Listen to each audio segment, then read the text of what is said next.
Boom, boom, kaboom. It's Noof Nukem in the room. Everybody, welcome to episode number 8 of Gaming After Dark with yours truly, Noof Nukem and friends. This is going to be a dynamite show. We got some amazing topics, some hot topics. And speaking of all things, let's bring in the panel. We got the full crew this week, including our newly crowned member. But let's start with the one, the only Proto Foxy, who is back in the saddle this week. Glad to have him back. Work has let me off the fucking chain on Tuesdays once again. What's up, everybody? Glad to be back home on Gaming After Dark, and I'm just ready to tear into some shit, so let's fucking do it. Absolutely. Speaking of tearing into shit, as always, he's been on a mission lately and just ripping it up. Plus, the man has been buying some crazy tech left, right, and center. He might show off a piece of that tech for you in just a second. The one, the only, the Game Complainerz. We also know him as Perry. What's going on, everybody? How you guys doing? Great to have Proto back. What the hell was that? Me being jovial. Jovial.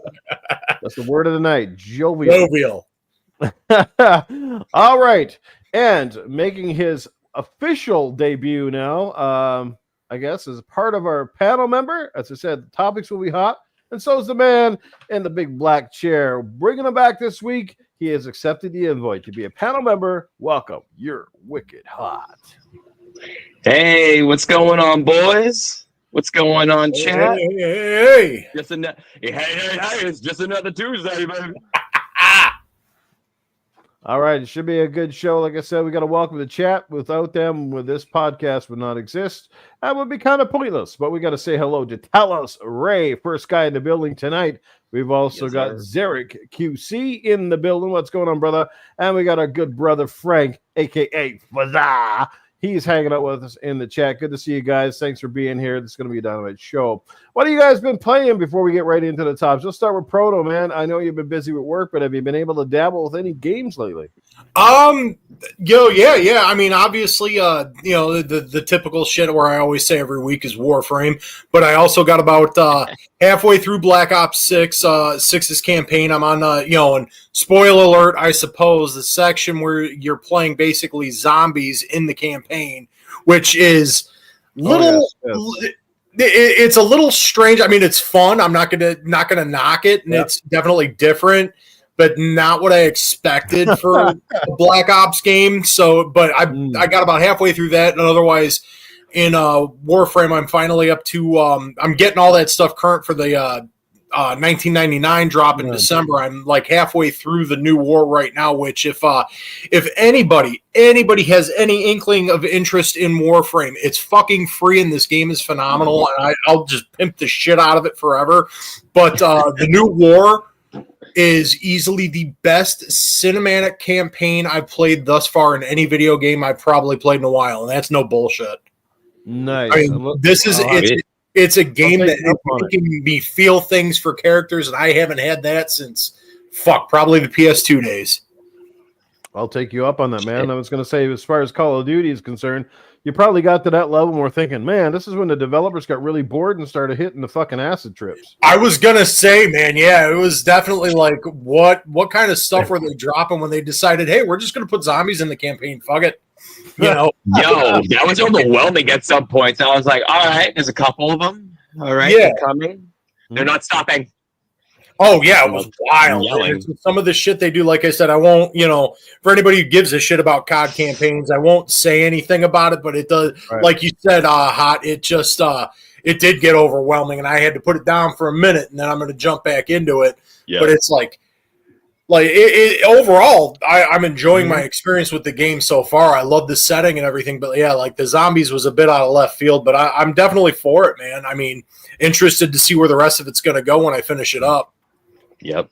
I like the Middle East level where you're going around and destroying the Scud missile sites, to be honest. That was a good one. That felt like a real military mission to me, right? Felt like it was like very open world there for a second. I'm not big into open world shit, but that felt like it was done right, And then like the section where you're on the rooftops after you get into the palace. Oh yeah, that was wild. You know, and just like picking shots and everything like that. I mean, and I will say the challenge, and I normally don't play on anything higher than normal because I'm too old and I don't want to fucking raise my blood pressure. You don't have enough time in the day. I need to beat the game. It's like, exactly. But it's just like even that was like challenging, and it's just like having to figure out, okay, what's the best way to take it down. And I haven't had to do that in a Call of Duty game for fuck, I can't even remember. Yeah. But yeah, so that's what I've been bouncing back and forth between. Pretty nice. All right, let's go to Game Complainerz. You've been busy, man, between playing Call of Duty like crazy and streaming a few other different games. So what have you been up to? I've been playing Call of Duty on Game Pass. Pretty much, whenever we get a chance, we all get together, play online. It's great. I've been playing, like today I played Sonic Generations Cross Shadow. I played that on Xbox. It was pretty good. I'm enjoying that.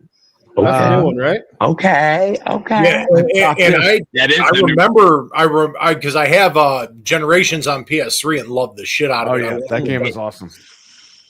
But yeah, you're bumped up to a full 60 frames on this now. Ooh, pretty good. That sounds sick. Yeah. That's what happens when I play Sonic. I played Star Wars Outlaws today. Don't shoot, Han. Yeah. And what was your impression of it so far? It's a great game. It's not bad. It's pretty good. It's not bad at all. I know there's a lot of controversy around it. I really don't pay attention to that stuff one way or another. I know that, people get upset and stuff is in the game that, but I just go into these games. I got it for cheap. It was $40 on Amazon for Black Friday. Even better. So I said, if this game really does suck, I'm sending it back to Amazon. And I was kind of surprised today. It was pretty decent. Graphics are pretty cool. Yeah, I played it on the Pro. And it's still got some graphical glitches on the Pro, but nonetheless, it looks pretty good. It runs pretty good as well. Nice. And for an Ubisoft game, yeah, because I know that was a big deal. Yeah, the bugs come with the game, right? Yeah, you beta test. Yeah, you pop in the disc. It's like, would you like to download the bugs? Well, I have no choice. Oh, it installed the game, and then and then I left it in the drive for a couple hours because I was streaming another game. Yeah, and I go to play it, and it's like, oh, there's an update. I'm like, the disc is in there for 3 hours. You couldn't download the update for me because you didn't hit the prompt. You didn't tell it what to do. And I'm also playing Dragon's Dogma 2, which is incredible. I like it. So I'm not really into those games, but I made Shrek. And he looks like maybe from the WWF merged with Shrek. So that's weird, right? Man. Great stuff, man. That's yes, you've been busy. And Hot, what have you been dropping like it's hot? Ooh, well, I've been keeping it real hot. And I've been playing some Call of Duty multiplayer. I want to say 90% of that has probably been Nuketown 24/7. Nuketown, yeah. Just popping in those double XP tokens, and Daddy's just going to town. You just don't like those big maps, so you don't have to run very far on that one. Eh? Just head to the corner of the house and just fucking line them up. Fucking Nuketown, come on, it's iconic. Did you see the one guy that I saw this today? He loaded a fucking turret, those auto turrets, and he loaded on top of the fucking remote control car, and he was driving it around the fucking map, shooting everybody. It was crazy. What the hell? Yeah, he put it on top of the remote control car and was fucking blasting the shit out of it. It was hilarious. And those things pick off everything they see, right? So you can imagine when he kills you trucking up. Dude, people have too much time on their hands to figure that shit out. Like, what the fuck? If I saw that, I'd be overwhelmed. I'd just be running the other way. But and then Call of Duty, dude, I finished up the DLC for Horizon Zero Dawn Remastered. Nice. That was pretty fucking dope. It was only $10, so it was a good little 5-hour little playthrough. But I had a blast, and that is all I have been playing this week. And that is all that is needed and required that you have on a blast. As for myself, that is all. A little bit of Call of Duty. Obviously, I finished up Astrobot last week. That was awesome. Jump back into God of War Ragnarok. I can't believe I haven't put that game to bed, and I think it's because I ran into a couple of spots that frustrated the fuck out of me, and I just kind of put it down. That sort of thing. like I don't know what it was with Ragnarok, but it didn't grab me the same way as the first God of War did. I felt like almost like it just felt like an expansion, and I didn't like it as much as the first game, to be honest with you. And see, that's not the first time I've heard that, because I haven't finished the first one yet. It's one of them ones where it's like it's on the backlog. I'll pick it up for a couple hours and then I'll jump into something else. And so it's like I want to finish that before I do Ragnarok, obviously. But I've heard the same shit where it felt more like a DLC, almost like how they did the RE2 remake and then the RE3 remake. I felt the same way with Spider-Man 2. Like I have like the first Spider-Man, I couldn't wait to beat it. I loved the first Spider-Man game. Then I get number 2, and I even plowed through the Miles Morales game. Then I get Spider-Man 2, and I'm like, like I don't feel the incentive to like push through it. It's just fucking weird how that went like that. I agree with you in that way. Just because when I played the 2018, maybe it was just because it was such a newer experience that it just grabbed you throughout the whole game. But when I played the second one, and just like with 2018 Spider-Man, it grabbed you throughout the whole game. You get to the Spider-Man the second one, and you also get to Ragnarok. And I felt like 3/4 of the way, I was like, okay, like, I want to beat it, and I don't want to feel that way, because then I'm wasting the experience as I'm playing. So okay, maybe I need to step away. But, I think the problem is in both games, you know what the similarity is? They use basically the same environment kind of thing, so they feel too familiar. Yes. You know what's weird? Some people don't think it's like, we got so many games a couple generations ago, because we reused assets. But I don't understand where we lost the mindset to just like, I understand what we're talking about now, but to also reuse assets to maybe pump out multiple games within a generation. Kind of like, say you get Spider-Man 2018, but they pump that out and number 2 in one generation of PS5. Like, I don't know. I wish we would just get back to that. Like, we used to have 3 Mass Effects, like 3 Gears of Wars. Yeah, I'd say unfortunately those days are long behind us. I know. It's just like, it takes a lot more to make games, and it if you think of just like you said, Hot, where it's like they're reusing assets and shit like that, it's like you would think it would make more sense for them to pump them out faster. But I mean, shit on it. It's like, why? Yeah, only Insomniac and Naughty Dog. Well, actually, only Insomniac seems to fucking pump anything out of a decent clip. Yeah, but even then, games pumping out games, dude. Yeah, but then again, too, also with that, like in the Spider-Man case, I would also imagine there's a lot that goes into licensing that gets hung up in contracts too. Yeah, that is right. That is true. I didn't especially with Spider-Man. Yeah. Mm-hmm. All right, so let's get into the main topics of the night. And again, let's give a shout out to the amazing chat. We got some new people jumping in here, including my good buddy Iceman LMH. Cyber Gunter is in the building. What's going on, Cyber? Good to see you. We got RWK in the house tonight. What's happening, brother? Good to see you here as well. Talos Ray still hanging out with us. Yeah, we got some great people here already, and hopefully, cheers to the chat. Hit that like, comment, and subscribe if you can. Share this out if possible. Greatly appreciate it. The more the merrier. You're all welcome here. But anyway, let's get right into the topics of the night. We're going to start off with one that's not necessarily top, but I just want to address it. Shouldn't take us more than a couple of minutes. And that is sad times ahead for Sony in one respect. And that is the one and the only, the man who's been the face of the franchise for so long, or the face of PlayStation Entertainment. That's his Shuhei Yoshida. Apparently, he's going to be stepping down here come January month, apparently. Looks like he's going to retire, stepping down after, I think it was 31 years of service. So, I don't know, just how does that feel? How do you guys feel about that? Some big shoes to fill. And obviously, he is been a face of the franchise for so long, or at least the face of SCI Japan, the Japan side of things, at least in particular. So, just thoughts on Shuhei stepping down? I mean, and again, with the whole corporate structure thing, it doesn't really strike me as anything big. The only thing I remember him from was the whole big PS4 thing where they were talking about sharing used games. I thought that was, but oddly enough, it'll be his lasting pinnacle, right? Like that will probably be the moment it goes out as he's remembered for that more than anything. Yeah, exactly. Just like we remember Don Matrick for coming out and bringing out the Kinect and going, "Hey, you're gonna play this." Jesus, that's the day I checked out to see if I fell off my roof, if it would kill me. I just wanted to check it out. I was like, it's all about watching TV on your fucking Xbox.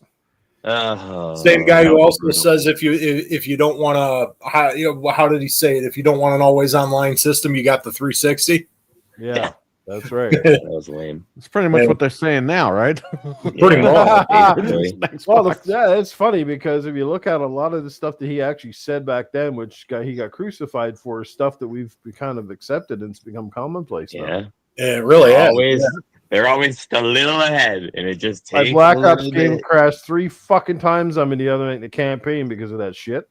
Oh, because it has to be online. It wasn't the game crash. It wasn't a technical difficulties because it was online. You lose a connection to the server and the game crash. So 3 fucking times during one mission. I was like, go bit, crash, go a bit further, crash. I was like, holy fuck. I said, that's like why Call of Duty's a little bit like when you're on like the quick resume. It's like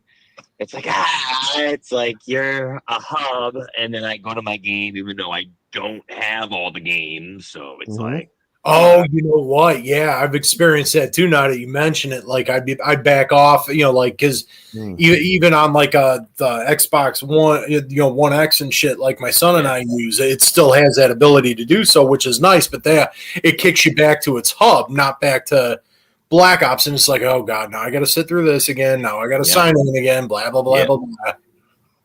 Yep.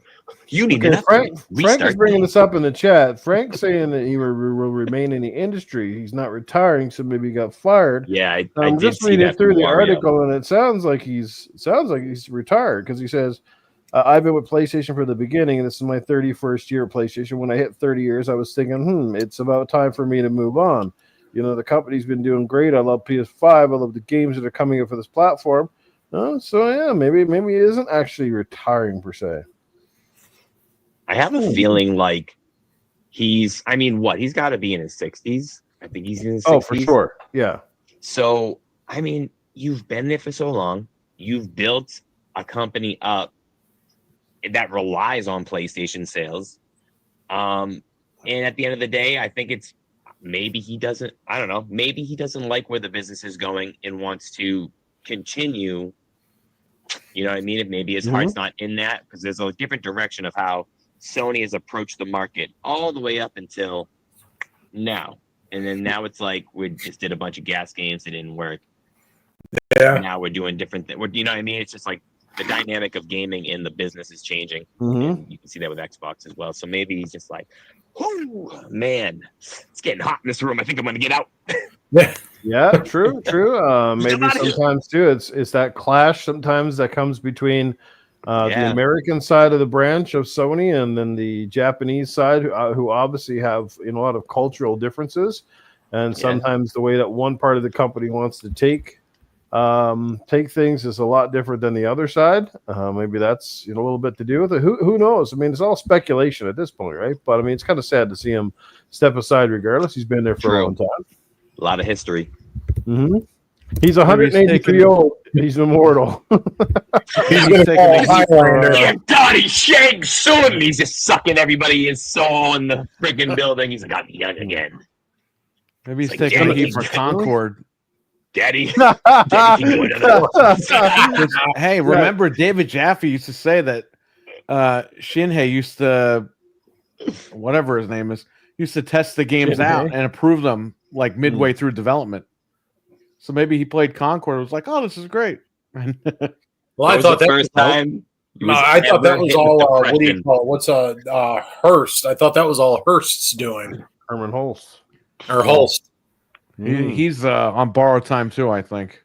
Yeah, he only plays Horizon games or anything made by. There's Guerrilla. a reason why there's an interim and there's him, because they're going to pin the blame on that guy anyway, so it doesn't matter.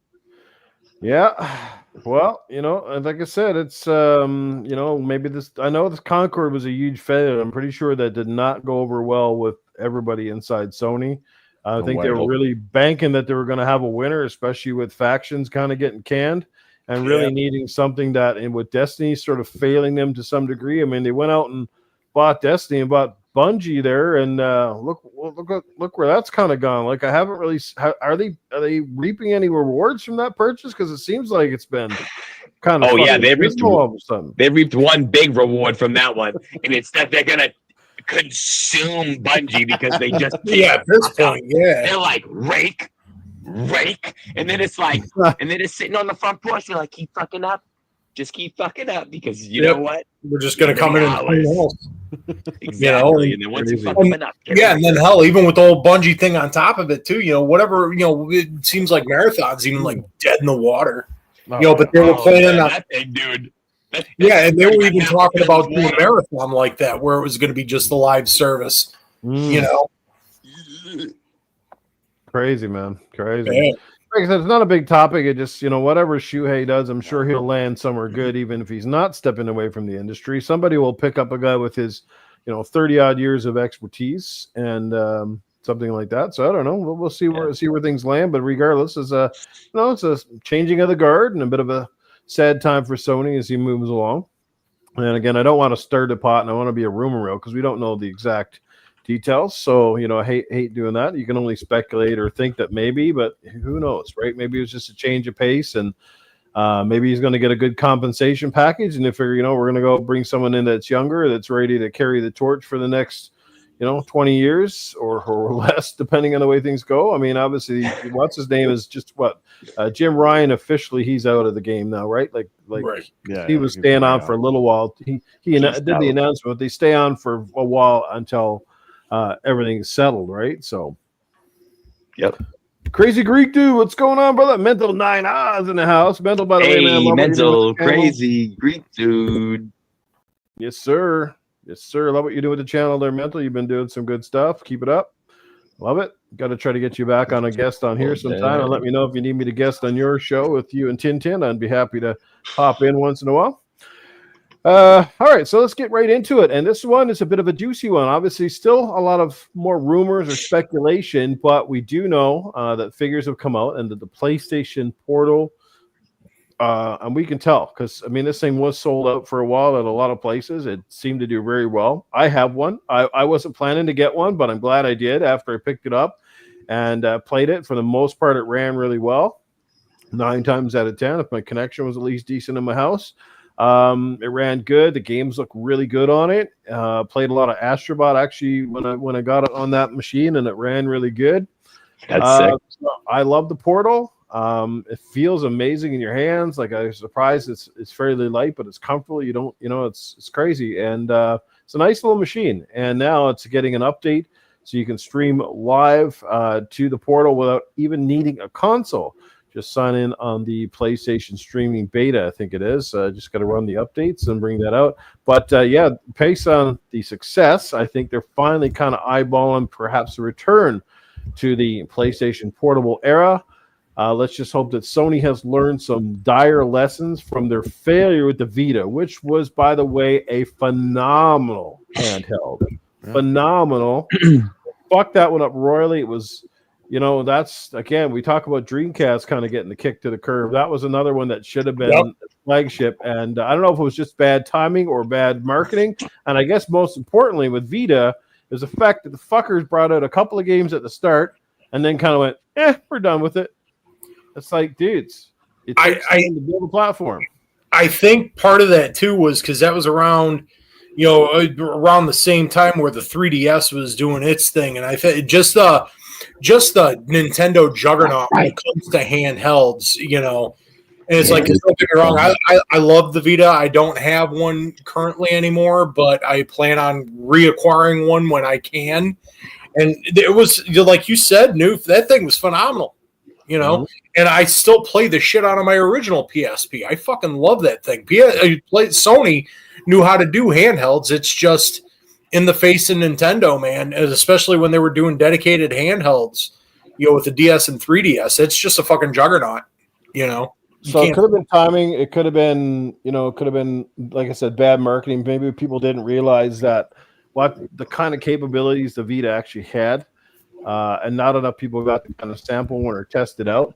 I'll give Sony credit. I know when the PSVR first came out for the PlayStation 4, Like they had Sony reps out doing demos all over the place.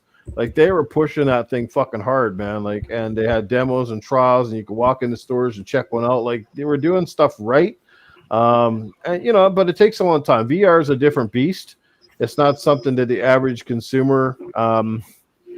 They all want to try it, but people are either scared to try it or they get a bad experience right off the hop, and then they kind of put it down and think that every game on VR is going to make them nauseated and sick, which is not the case. I had a couple that kind of made me a little woozy, but you know what? Once you stick with it, right, you fucking and you play a few right games, and you get your mind and your eyeballs kind of like set, and then you also tinker with your settings to make it right. Because nothing worse than looking at blurry images moving fast across your face, and you're trying to like squint your eyeballs, thinking, "Am my eyesight fucking going or what?" You know what I mean? Yeah, your eyes are like, you're like, ah. Anyway, PlayStation possible bringing out a new portable. I'm excited for it. I would totally be in as long as the price is reasonable. Like I think if they're going to get into the price points of what do you call it, the Steam Deck and stuff, that's not where it's at. No, if they can have it marginally higher than what the portal is selling for and actually have hard drive space built into it, then I'm fucking sold. Yes. If you can download a few games natively into it, I'm sold. How do you guys feel about it? Anyone want to take the floor? Perry, you want to start? Well, I'll say this about the Vita. You know what really killed the Vita? At launch, memory cards were $100 for it. Like the biggest memory card.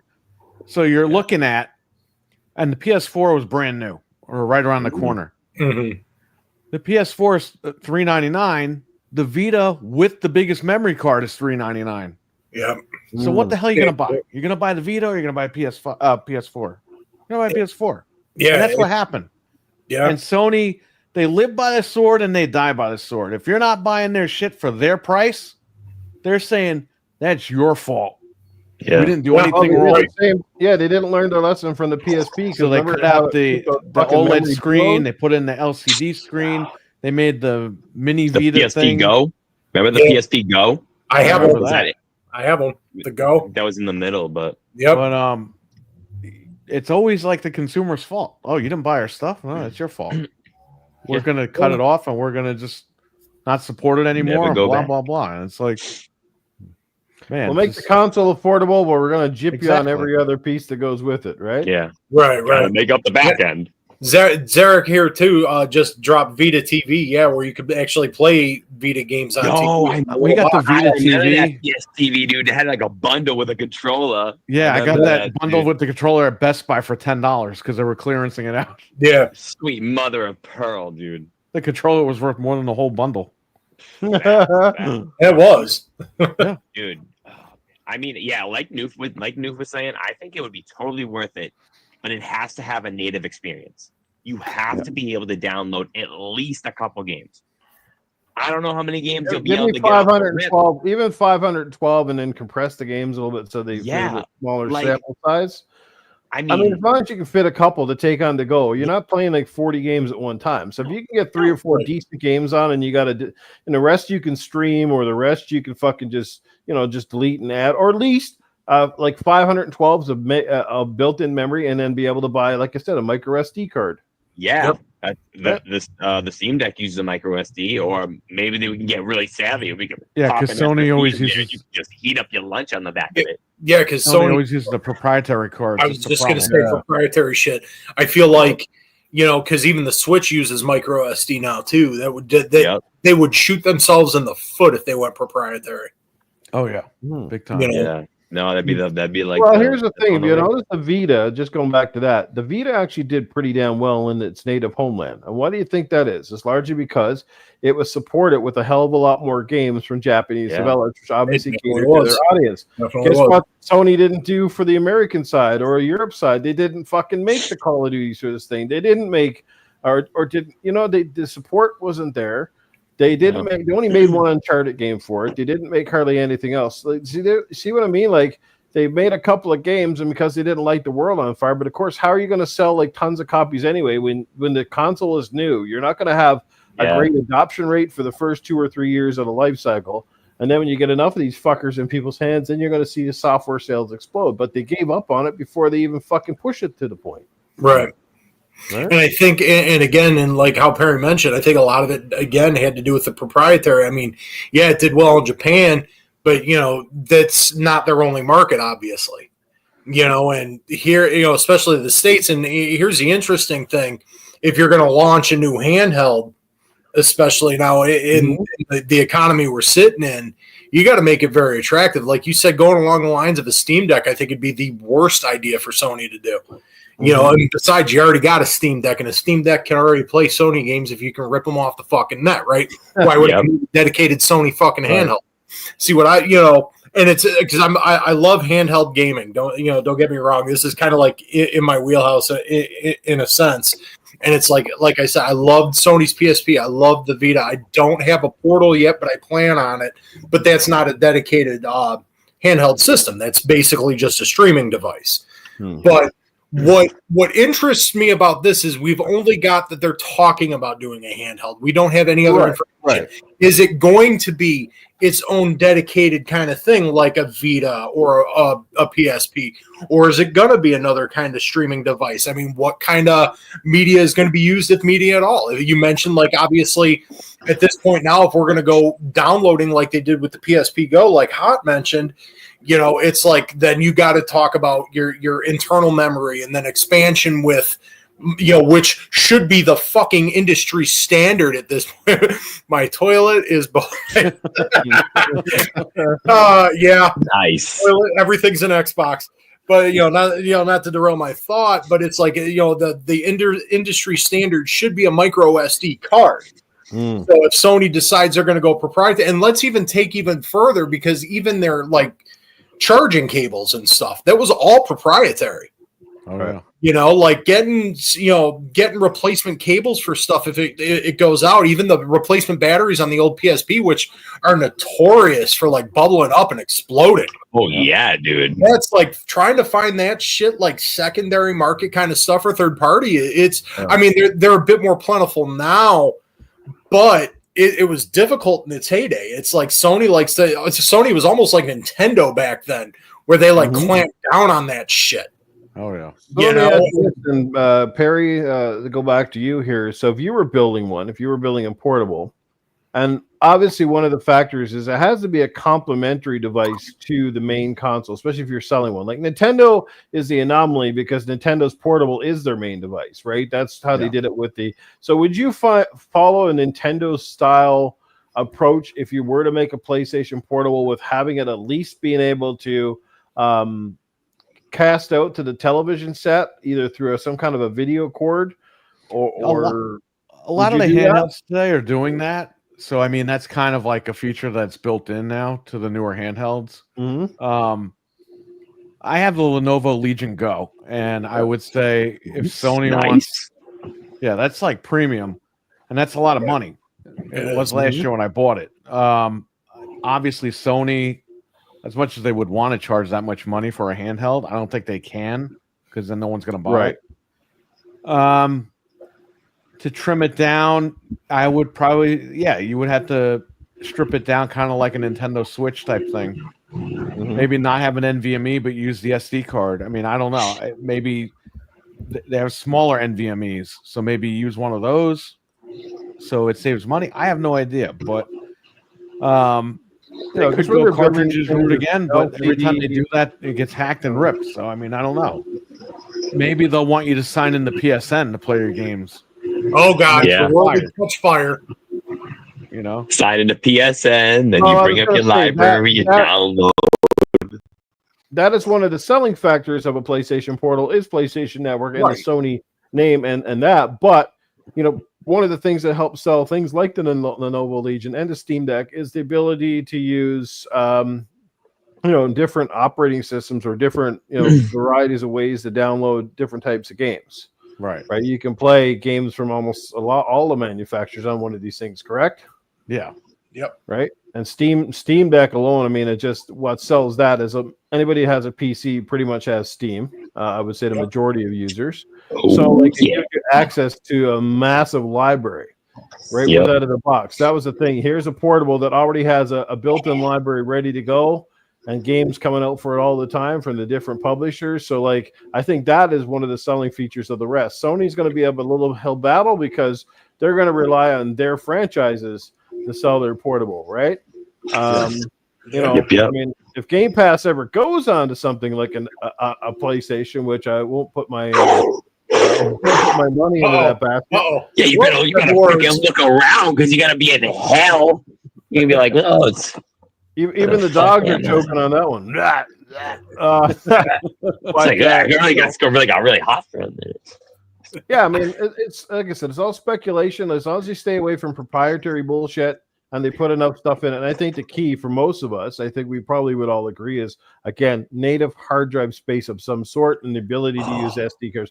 That would be more important than any other feature, I think, for most of us. It's just because, again, you're not always in a place privy to having great internet. And it's nice to download something that's going to fucking run without it freezing up and conking out and the resolution changing. Because that was the downside of my PlayStation Portal a few times, is playing the games and then my connection would drop a little bit and all of a sudden the resolution would get really shitty on the game and then it would come back and it's like, yeah, there's your downside, right? We're not quite there yet. We're streaming as like a 99% foolproof method. Right. So question, it's kind of like, I mean, I guess the Portal, since you could stream games, in a sense, it's kind of doing what, what the hell is the handle? It's like the G Cloud. Yeah, I think it's called the G Cloud. Doesn't that do? I don't have it, and I vaguely remember it, but doesn't it do somewhere the same thing where you stream games, or is it like only probably Game Pass games?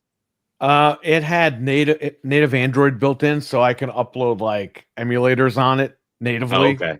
But they had an Xbox Game Pass application that you can go into and just stream your Xbox games. Gotcha. Okay, so it's kind of like I think if Sony made a handheld, I think they would probably force you to log into PSN, but then you could download your games natively. That's what I think that they would do. It has to. Again, it depends on what they're going to do. I got no problem signing in because I want to bring my library. You know what I mean? Yeah. Granted, I only have so much space, but like if I'm going on the train, I'm going on the plane, I'm hanging in the train station, then I'm on the train. Like I don't want to be like, oh, you got kicked from the server. It's like, it's funny. Remember when Xbox One was going to do the online check-in every couple of days? Yeah. The Nintendo Switch does that like right now. They've been doing that with the Switch. If you don't touch your Switch for about a week and then you go to play a digital game, it'll be like, well, we got to check with the server first. What the So say if you're on the train, like I haven't played my Switch in a week, you pull it out, you got to play a digital game. It's like, wait a minute, you got to connect to the network. We got to verify this. Oh, when did they start doing that? It's been around for a long time. It's a 7-day check-in. That's it. Sign in for 7 days. You go to sign in again. They stop you from playing the game because I haven't fired up my Switch in a while, and now I'm kind of concerned. Oh my god! You're going on a trip. You gotta go on your Switch, and you gotta click on every single game that you have. Yeah, most of my Switch stuff is physical, but I know for a fact Doom Eternal is digital. I know I got I believe Sonic Mania is digital. I have so much. No one ever talks about it, but Xbox got slaughtered over it. Yeah, and then I didn't even realize Nintendo did it, and I didn't pay much attention to it. Now I'm kind of concerned. Now I'm going to go fire up my Switch after this. If you don't play your game within 60 days, you may lose rights to it altogether. Yeah. Well, no, that's a scary thought. And pay $2 to unlock it again. Like, could you fucking imagine? Oh, man. Well, hell with that. At that point, I'd just be fucking trying to get refunds back. Honestly, if anybody ever pulled some bullshit like that, I hope every fan puts the big middle finger up to him and says, you know what, you guys can fucking burn in hell. They have to. Right. Like if they started doing something like you have to log in after so long or you'll lose access to your fucking game, and then if in order to get your game back, we'll like have a fee to charge you to fucking like relicense it to you or some shit. Because God only knows. Half the games you buy nowadays, there's like 5 pages of fucking bullshit you're supposed to read before you can even get into the game. You got to read all this shit, and then you got to hit the little I accept. Most people just go right to the bottom and hit I accept. But has anybody really gone through all those and figured out all the shit that technically you don't even have the right to do with it? You know? Yeah, it's kind of a scary thought. It just Jesus. Like I said, that shit off, and it's like, yeah, if you play this game, we are going to spy on you, and we're going to fuck your grandmother. Okay. well, hopefully you're in for a ride because she doesn't have real teeth. Oh, man. Sweet mother of pearl, we got Gumby in the house. It's like the sequel to Jaws for old lady. It's called Gum. The Gum. No. I logged into too many switches apparently because I got the OLED switch. Okay. And I have the Switch Lite, and they basically locked me out of my account. I had to unregister one of the switches and then re-register it. Just to get access to sign in and play my freaking games. You probably made the people at the company building going crazy. It's like this. Sir, we got this man signing into a switch. He's signing into a switch over here. He's signing into a switch over here. They're like, it's like, get the suits. We got a situation. I wasn't even making it my home switch. I was just logging in and wouldn't let me log in. And you know what? It's funny you mention that because my son and I share an account across our two switches, and it would it wouldn't do that to me, but it would be like if we tried to play the same game at the same time, we couldn't do it.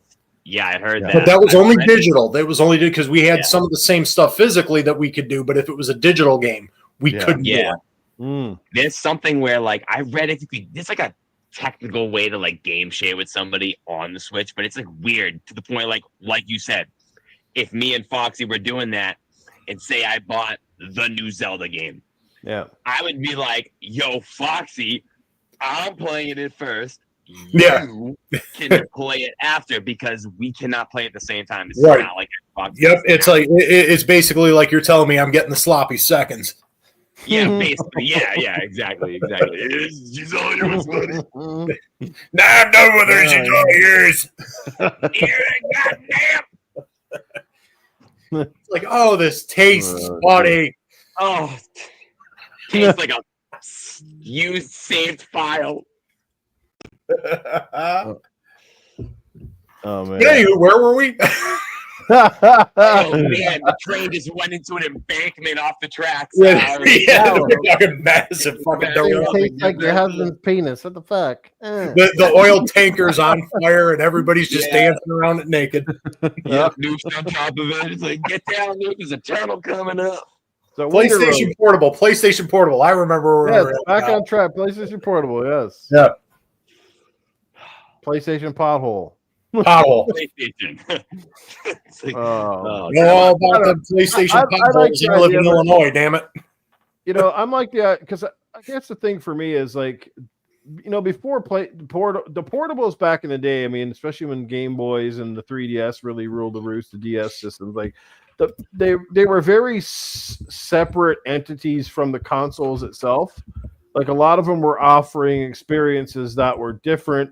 Complementary, but very different from the console experience, especially Nintendo's case. Game Boy was never quite up to snuff with the NES, and then the Game Boy Advance, have different games and different stuff than the Super Nintendo, right? Which by being very simple, and then DS again, utilizing the dual screens, the touch, all this sort of shit. You know what I mean? But now, if you look at the current status of the portables, it's not really a system on its own. It's not offering you a ton of stuff that's completely different than you're getting with the console experience. It's kind of giving you the console experience on the go. And again, you're being able to take all these portable libraries with you.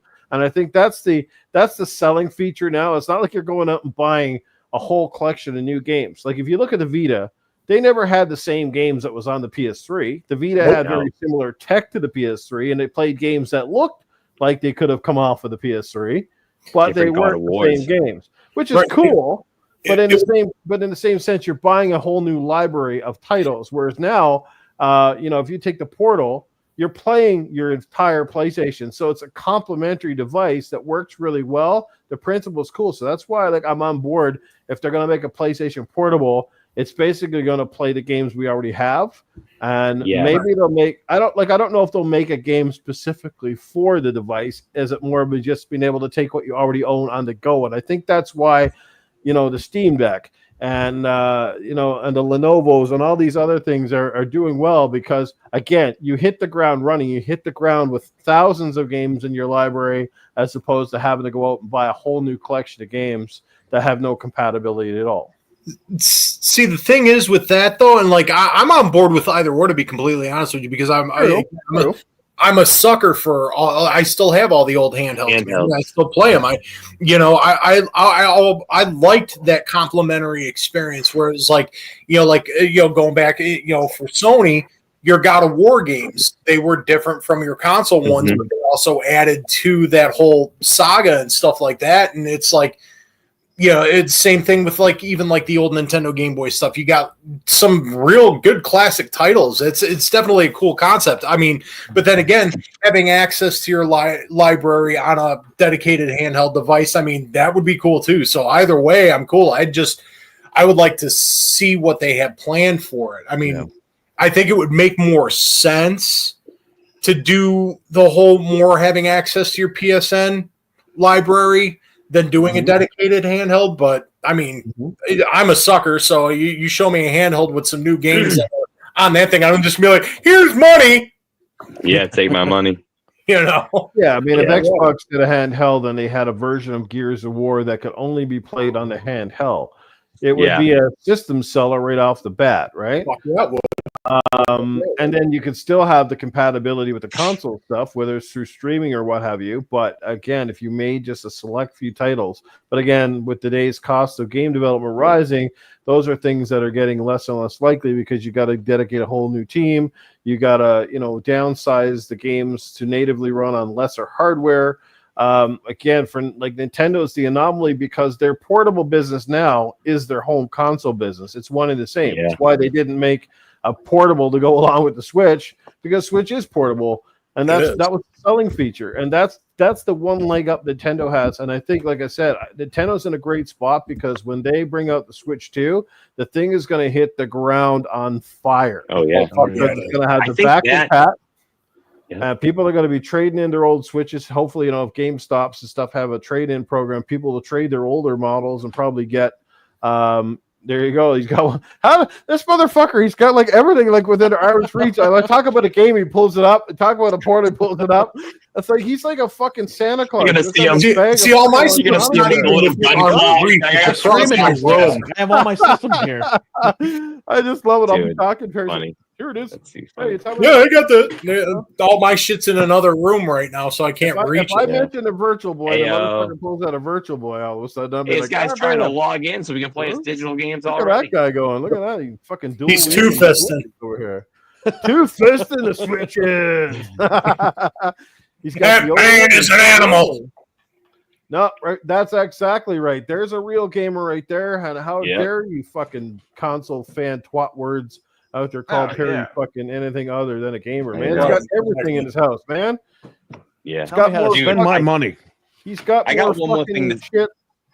Huh? I got one more thing to say, on this topic with the Switch. I'm sorry, with the Switch. We're talking about the handhelds in general.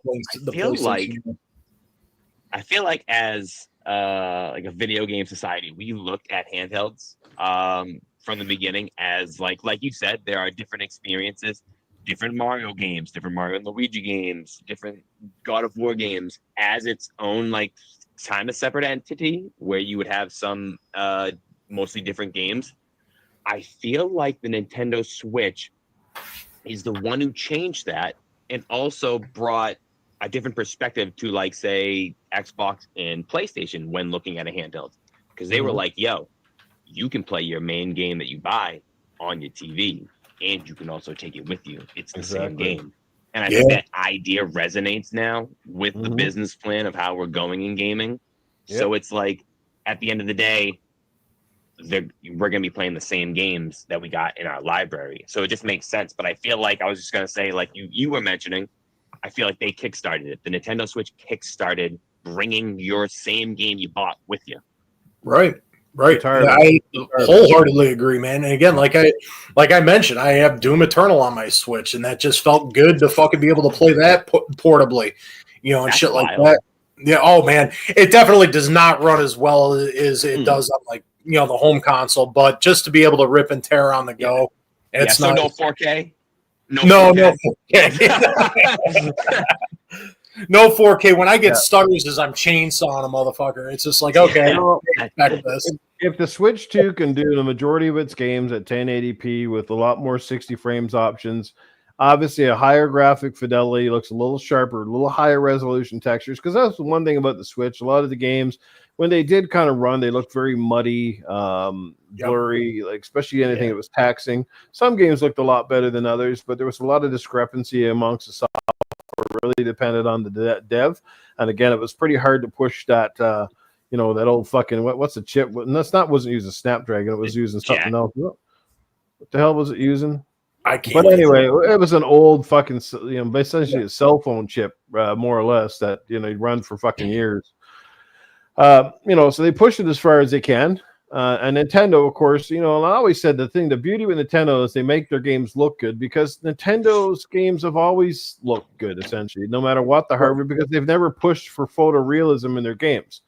So you can go back to the GameCube fucking games. I mean, look how good, the games like Mario Galaxy still look today, because again, they were never pushing. They might have pushed the hardware from a tech side, like the motion controls or the gimmicky kind of shit that Nintendo likes to put in, like blowing in controllers and all that fucking shit. But their games have never been graphically taxing. But I definitely think they're going to hit the ground running with the next one. And Sony, I think, could be successful if they do it right. But the thing is, support and marketing have to be there. The marketing will be probably. Microsoft's got an in right with the Game Pass mantra. I mean, access to hundreds of games from the get-go. Again, just put a little native hard drive in there so that way you can, play games on the fly without the need for the streaming access. And I think, the Jaguar XD. Well, no, Jaguar chips. I don't think the Jaguar was in the Switch. That was in the Xbox and the PlayStation. Yeah. The Tegra. That's it. The Tegra chip. Tegra 2. The Tegra. The Tegra. Yeah, that's the ones they're using in the Nintendo. They were made by not NVIDIA. Who's the other one? AMD, isn't it? AMD made the chip? Yes, I think. AMD? I think AMD made the chip. I think NVIDIA made the Tegra. I can just nod and wave. I think you're right. I think NVIDIA does the Tegra. Yeah. Yes, the Tegra. Yeah. I think so.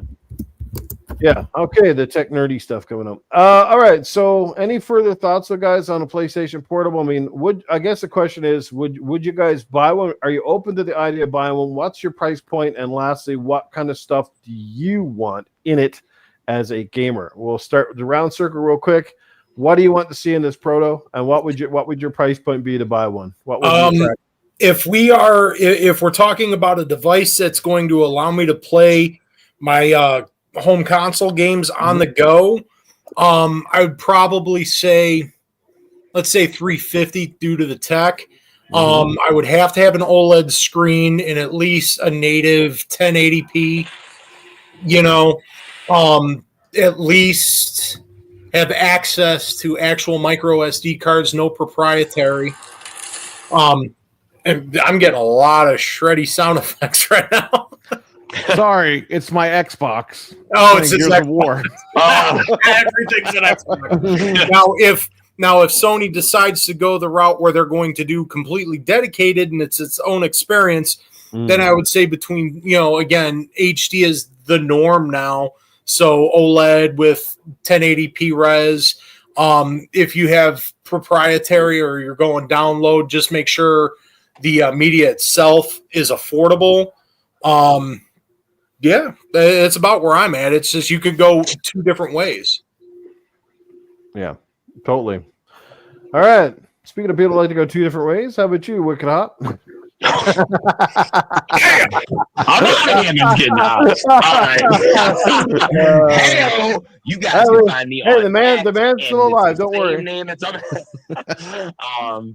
no, dude. Okay, so for me, the handheld, like Proto says, it has to be a native experience. I need to be able to, and this is for me personally, I don't want them to make special games or different games for it, because I feel like after a while we're gonna fall right into the same ditch that we keep driving into.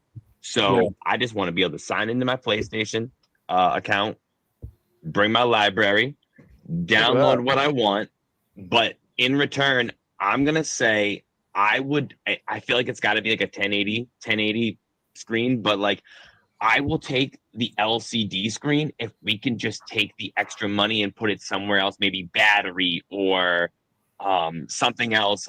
The OLED would be nice, but I feel like to get the 350 with the option of either the micro SSD but no proprietary, and maybe you can add in like an SSD in there. But I would do 350 with no OLED screen, though. That's what I'm thinking. Okay, yeah, I completely forgot about battery life. That escaped me. And we're talking like, yeah, like maybe you can just I mean, it might not be a lot of money, but maybe you can shuffle it up. I don't know. Yeah. They make the big bucks.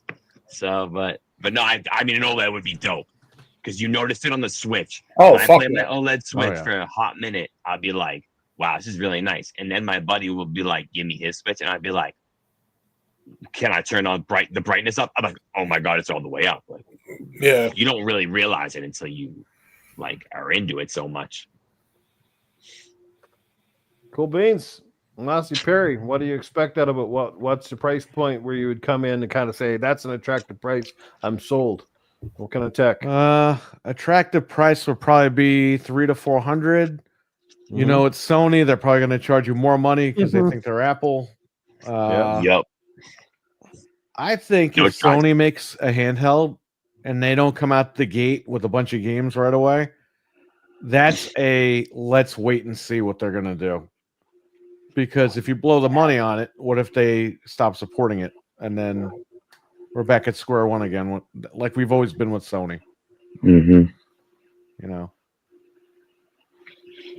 And for me, like I said, it's got to have some kind of hard drive space, even if it's just a couple hundred megabytes, 512 at least, to get maybe 4 or 5 games off. Obviously, optimize the games to run with a little bit of smaller.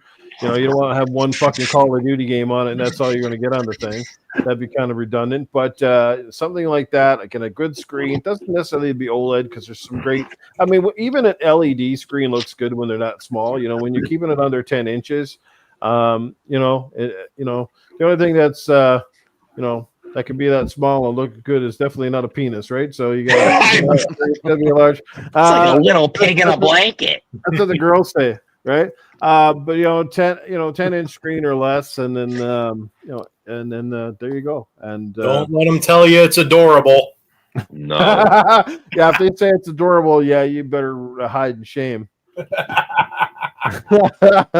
to jump out the window like the Exorcist lady. Like, yeah. Is that thing a caterpillar? Is it going to come out of its cocoon or what? No, honey, it's what I'm working with. You better just get used to it. It's gonna grow, honey. Worry about yourself. Yeah, you need that sound effects from Halo. When it's getting larger. Oh, when your shield's rebuilding, when your over shield goes up. Yeah. Did you bring protection? Oh yeah, baby. Good, and then the announcements in the background, Killtacular. Oh my god. Just change the words. Fucktacular. Oh man. Yeah, someone in the background. Nothing. Alrighty. Let's move on to another it's a small topic. It's kind of sad. It's not going to be the end of the world. I don't think anybody here is going to sit down and lose any sleep or cry over it. But Xbox to kill off the avatar editor. This is the first time we've seen something that had sort of a good idea or good premise behind it and started off kind of a hot item and then kind of burned out and fizzled away, again, largely because it was never utilized properly. The other thing I could think about, and this goes back to PlayStation, remember PlayStation Home, which was actually phenomenal. After so many updates on that was an ecosystem in itself, and I actually really enjoyed that. It was really a crying shame when they canned it, because I thought it was a great way to interact with new people. You could go in and you could play chess with people. You could play games essentially within the game, and you could buy shit like Stormtrooper outfits and all sorts of cool shit. And I think the Avatar program for Xbox, when it first started, it was kind of a cutesy thing that took off, especially on the 360, because it was implemented a lot more. Like you could see your avatars easier. They weren't kind of hidden off in the background and just on profile pages. They kind of made it like a little thing in itself. And remember, like the 360, or adding like avatars into a lot of the Microsoft blended games, like the Joyride arcade games, and there's a few other games where you could bring your avatars in. Of course, you could use them when we played 1 versus 100, which was awesome, and so many more games had some of those features. And then, first of all, on the Xbox One, the avatar program was very late. Remember, it's kind of supposed to be a launch kind of thing, and it got delayed and it was put off. And by the time it came out, so people really didn't care about it. And the avatars, well, they looked a little more realistic and a little more like Pixar cartoon characters. They were just off in some kind of way. I don't know if that make any sense. I almost preferred like the more the vibe of the first ones. But at the same time, it became an ecosystem on its own. I mean, I don't know how many fucking shirts and hats and team sports apparel people bought their avatar. I bought a shitload of it for my little avatar. I mean, but the problem is there is a fact they sold all this stuff to us, but they never really let us utilize it. It would have been cool if they had a built-in avatar ecosystem, something like PlayStation Home, where we could have took our little avatars and walked around in a little area and talked to our friends. Like that would have been cool. So a social thing for gamers to meet with other gamers and to talk about, say, the great games that are out. Like they should have emulated PlayStation Home, but did it with the avatars. I think they could have been onto something there, but instead, again, half-assed idea. Like had the right promise, but fucking they never did anything with it. And here we are. Now it's going to be done, and they're going to apparently supposed to refund people some of their purchase prices. Jago says I didn't buy shit for the avatar. Because he knew, and that's cool, Jago. A lot of people didn't, but there's a lot of people that did. Smart man. Well, yes, that's exactly it, Jago. They weren't behind it, not in the way they should have been. Like, I hate it when these companies bring out these ideas that obviously were meant to go somewhere, and then just after a couple months, because they don't have the team to dedicate to it, or they don't know how to utilize it, just fail to let it go by the wayside. 360 was onto something, which is the whole reason it was fairly successful. And then with the Xbox One, it just went off the fucking rails. But then again, so did the whole Xbox ecosystem kind of went off the fucking rails. So anybody want to jive in on this? You're going to miss it at all. Don't really give a shit. Take it away. I'll let the open floor on this one. Pour one out for the Avatar homies, right? Is what it is, man. I mean, the thing that gave, I guess you would say, Microsoft Live now, or was Xbox Live back in the 360 days, its personality was them avatars. I don't recall if I purchased things for it. I'd have to go back and look at my fucking avatar on 360 now. I maybe, if I had a few extra points here and there, I got a Halo shirt or a Gears shirt or whatever. But it gave it personality, but like you said, they just kind of shit the bed and didn't do anything else with it except, here is your virtual personality kind of thing. And that's all there was to it. I mean, you can only play dress up for so long before you get bored and just move on. Yeah, it was just hidden on a profile page. Like, how many people have ever went into an Xbox and actually looked at your guys' avatar? I couldn't tell you what any of your guys' avatars look like. I know what mine looks like. But that's the point. We don't see anybody else's. They didn't share it. They didn't make it like a part of like the ecosystem overall. I think it would have been cool. It would have been a great identity thing, and it would have been a great people for finding. I thought it was cool. I mean, I love the fact that I could take my avatar and I bought him like a Batman outfit, and I fucking bought like my favorite NHL team jerseys. I love that stuff. I thought it was cool. And again, if they had to set it up very similar to the way PlayStation Home was, where they could have had this app, at least on Xbox, for people that maybe not even massive gamers. They just like to hang out and chat or meet other gamers. And like you could have like a Call of Duty room where the avatars could go in and talk about the latest game and stuff like that. And I think that would be really cool. But there you go. Again, missed opportunity. Definitely. No, I agree. You got anything to say, Perry, on this? Well, I'm reading that they're only doing this for the Xbox One and not the 360. Like they're going to end the avatars, but like they're not removing them from the 360. Right. They're only removing them from Xbox One and up. So I don't know what's going on. Because at first they said they were going to refund everybody. Now are they just going to refund people that bought Xbox One avatars? I don't know. Yeah. Well, I think on a 360, if you still have one, they're integrated a lot more into the dashboard. They're actively like on there. When you go on the 360, I can see everybody's avatars. When you go into your friends list, they got them all standing up when it tells you if you see who hasn't been playing for a minute. They're like, you see, you're like, it's been 18 well, see, that's what I mean. years. Like when you clicked on someone's name, you saw their avatar, you saw what little outfits and the little items that they had, and you saw the or and I thought it was cool. of what they and if they were in a party a together, it was like 5 of them sitting in a party. Yeah, but they got rid of that. You got to vibe sometimes with the avatar. Like, say Nuke came in here and he had a soccer ball on him, like, okay, on a jersey, like, all right, well, clearly this guy likes soccer. Like, you know what I mean? So see, that's kind of cool, right? Maybe we'll talk about soccer. Or like you like skateboarding. It's like it kind of gave like a little bit of a vibe too. If you check out their profile, like, oh, okay. Yeah, the guy's constantly wearing fucking pink. So there you go. He likes pink. This guy's wearing some leather and some assless chaps. He's into some weird shit. Either that or Judas Priest. It's Mike Tyson, assless chaps. yeah. Double cheeked up. He punched so hard his fucking shorts blew off his ass cheeks. Oh, fuck. No. Like I said, this is not a big topic. It's not something that we got to stand all day on, but I think it's a little bit sad. And again, it's, I don't want to be coming down on Xbox, but it is kind of like, is anybody fucking surprised anymore? Because it's just like they get, and they're not the first company that's fucking done it. Like, again, we already talked about the Vita, how Sony fucking half-assed the Vita. Yeah. And that's why that fucking thing died a quick death, because again, they half-assed it. They started out hot, and then they just can't figure out where to fucking take the thing. Right. And because sales, again, the goddamn penny cruncher guys in the fucking stock market bullshit are always crunching the pennies, and it's, we have sales. The thing is, they got to knock off with the expectation bullshit. If it's making fucking money, then just figure out a way to make it make more money. Like it's, we expected this game to sell 10 million, but it did 5. So they go, fuck that game, and we're going to kill it. We make it a sequel. Well, guess what? We wouldn't have had one of the best games in the fucking world, which is Uncharted 2, right? Yeah. If fucking Naughty Dog just said, you know what? The first Uncharted game didn't really do that great. A lot of people didn't really play it, didn't like it that much. So let's fuck it. We're done with it. No, you know what they did?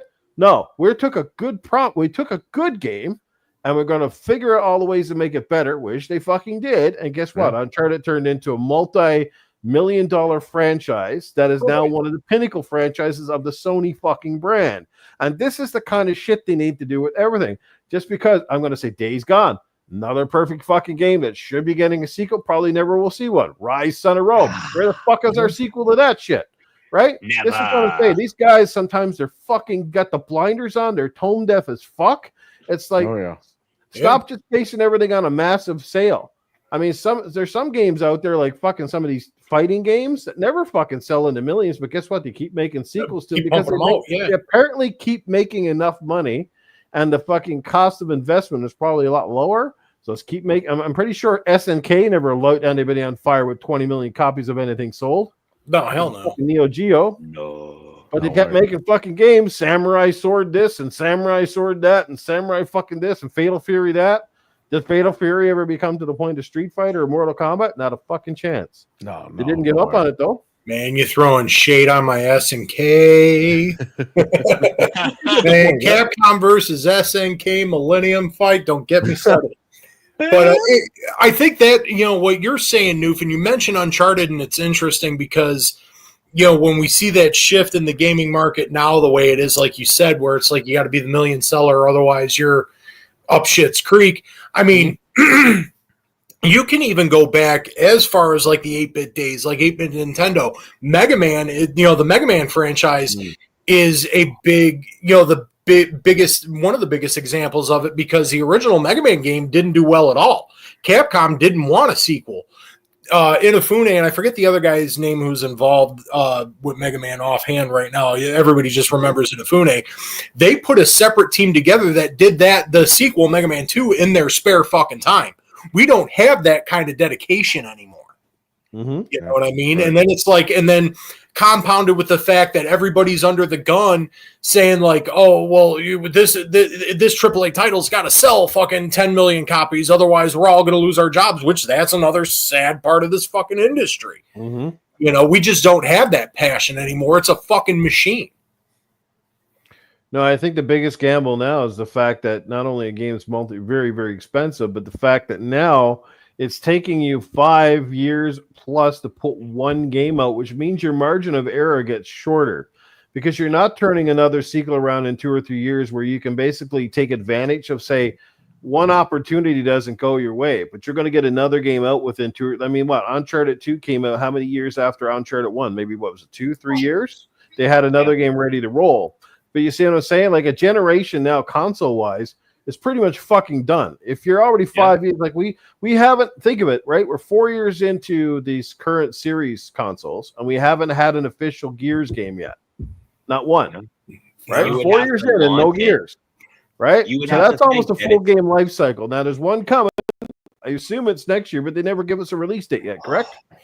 Well, no, because you had Tactics, but I don't know if we're going to count Gears Tactics, are we? No, we're not. Okay. Well, it's not an official Gears game. And they did have, of course, right at the start of the majority the series consoles, they had Gears, what was that expansion for Gears 5? Oh, yeah. God, I can't remember the name of the. Yeah, I know what you're talking about. I'm sorry I bring up Tactics because I actually like Tactics, so I'll just see myself. Yeah, no, it's a good game. It's a good game. I feel like you got to be lucky, I guess. Like, you almost have to be lucky when your game development cycle begins and ends. Like, if you are ever so lucky to develop the game and you land on the year that the console's coming out and you put it out on the launch date, maybe, just maybe, you have enough time to get another one out that generation. But more likely than not, all these other companies aren't that lucky, and they get, they put one out 4 years in, they put one out 5 or 6 years in, and the generation is 6 to 8, generally speaking. So it's like, okay, you got one shot, and if you F it up, that margin is just getting smaller and smaller and smaller now with how much money things cost. Yeah. So it's like, we're just goodbye to that company, goodbye to that company. Like, we're just sending them on their merry way because you only got one shot. And lastly, if companies haven't learned anything right now, you can probably take a really good shooter like Concord, which I'm sure had, great mechanics and probably was a very sound shooter at the end of the day, but terrible content design and terrible character design fucking killed the game out the gate. Where you can have sort of an average game like Stellar Blade with a very fucking sexy character, something that people want to play as, and people, if nothing else, us perverts like to stare at. And here you go, average game with a fucking sexy character, and it sells like fucking hotcakes. So what's the takeaway here? Have appealing characters that people actually want to use. That's what you need. Sometimes you don't have to have the best game in the world. You just have to have the right marketing tactic to fucking sell the damn thing. Yeah, it's all about that marketing. Does anybody out there think that Fortnite is really the best fucking game in the world that's a multi-billion-dollar seller? Because seriously, come on. It's one of the lamest ass shooters I've ever played, to be quite honest with you. But guess what? You know why it sells? Because they've marketed everything but the fucking house, the cat and dog to put in that game. Right? And the kids love it. The game blew up because they started putting fucking all these characters in that the kids are into, right? Let's put in fucking why is even Nicki Minaj in a Call of Duty game, for fuck's sake? Just think about that, right? Yeah. You look at all the characters that are in Fortnite. Like, that's what's selling Fortnite. It's not because it's like this great fucking. I know there's tons of shooters out there that play just as good and look better than Fortnite, but they aren't selling. Guess why? Because they don't have the marketing shit. Let me tell you. Right? That's where it's at. Jago says Stellar Blade played like ass while he didn't buy it. Well, it might have played like ass, but the girl had a really nice ass, so a lot of people did. Yeah. Right? And now they got give it a take. In there. I'm fucking buying that. I'm buying that DLC all day. You can call me a perv all you want, but fuck, I'll take me some 2B any day and throw her with that other one. Absolutely. One of the sexiest blindfolded ladies I've ever seen in gaming. How do you feel about it all, Perry?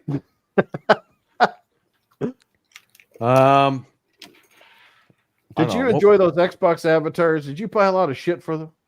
Actually, I did. When the store closed earlier this year, over the summer, I bought a lot of Power Ranger avatars for the 360. I spent about $40, man. This shit wasn't cheap. Did you like the newer ones as much as the old ones, or do you think they had something going on better there? Oh, the new ones? Oh, I made the new ones. They gave access to like wheelchairs and shit. So I made like some wheelchair Freddy Krueger lady. Look at my profile. It's some lady in a wheelchair that looks like Freddy Krueger. Like, people are probably like, "Is this who I'm playing with?" RWK in the chat. Yeah. He asked if my wife was in a wheelchair. I was like, "No, why?" And he goes, "Because your avatar is a woman in a wheelchair." I'm like, "Dude, I was just fucking around. It has nothing to do with anything."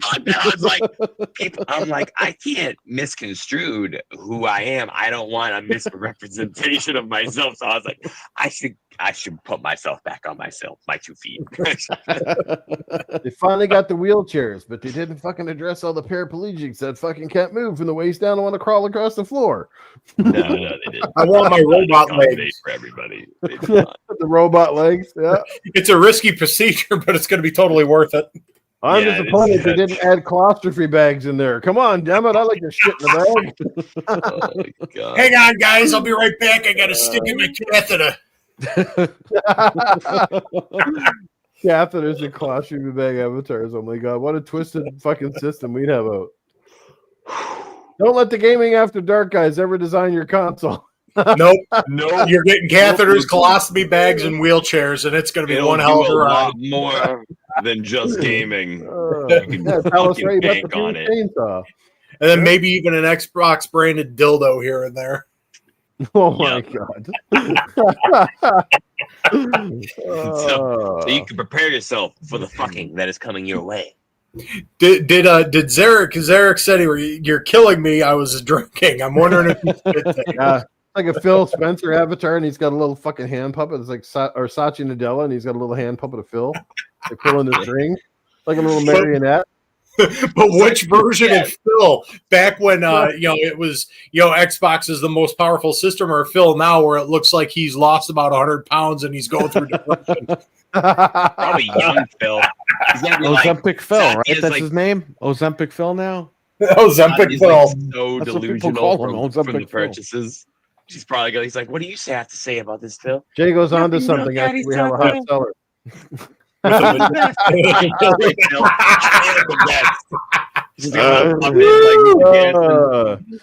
You get the option: insert memory card or penis here. To choose wisely. When you start hearing motors grind, you got a problem. What's going on? Dreadpool's in the house. Dreadpool. Dread. Oh my God. Whew. I don't know, guys. Any further thoughts on avatars or move right along? No, I don't care about the avatars anymore. I just want them to bring back that movie feature where we could sit in the theater and watch stuff together. Man, I remember bro. That. Like, I mean, all your movies when you buy them on Xbox, they go to like the Movies Anywhere app, and then if you could just pop one of those things on, and then like we're all watching the movie at the same time. We don't have to be like, "Hey guys, at the count of 3, everyone's going to press A," and they have that now with if you have a Meta Quest, they have that now where they have the movie theater room where you bring your avatars in and sit in the theater with other people. So they basically I don't have one. That's cool though. Yeah, 360 Netflix used to have that. 360 Netflix was amazing. I did that a couple of times with my buddies, and it's like, how the fuck did that not ever take off? Yeah, I remember doing that too. And hell, even with the 360, you even had like spectator for fighting games. Because I remember a lot of time, me and a bunch of buddies we'd be playing MK9, and just everybody sitting and waiting, and it was like a theater kind of setup, and that was cool. That's cool. Oh my God, I remember that. Yep. That game was.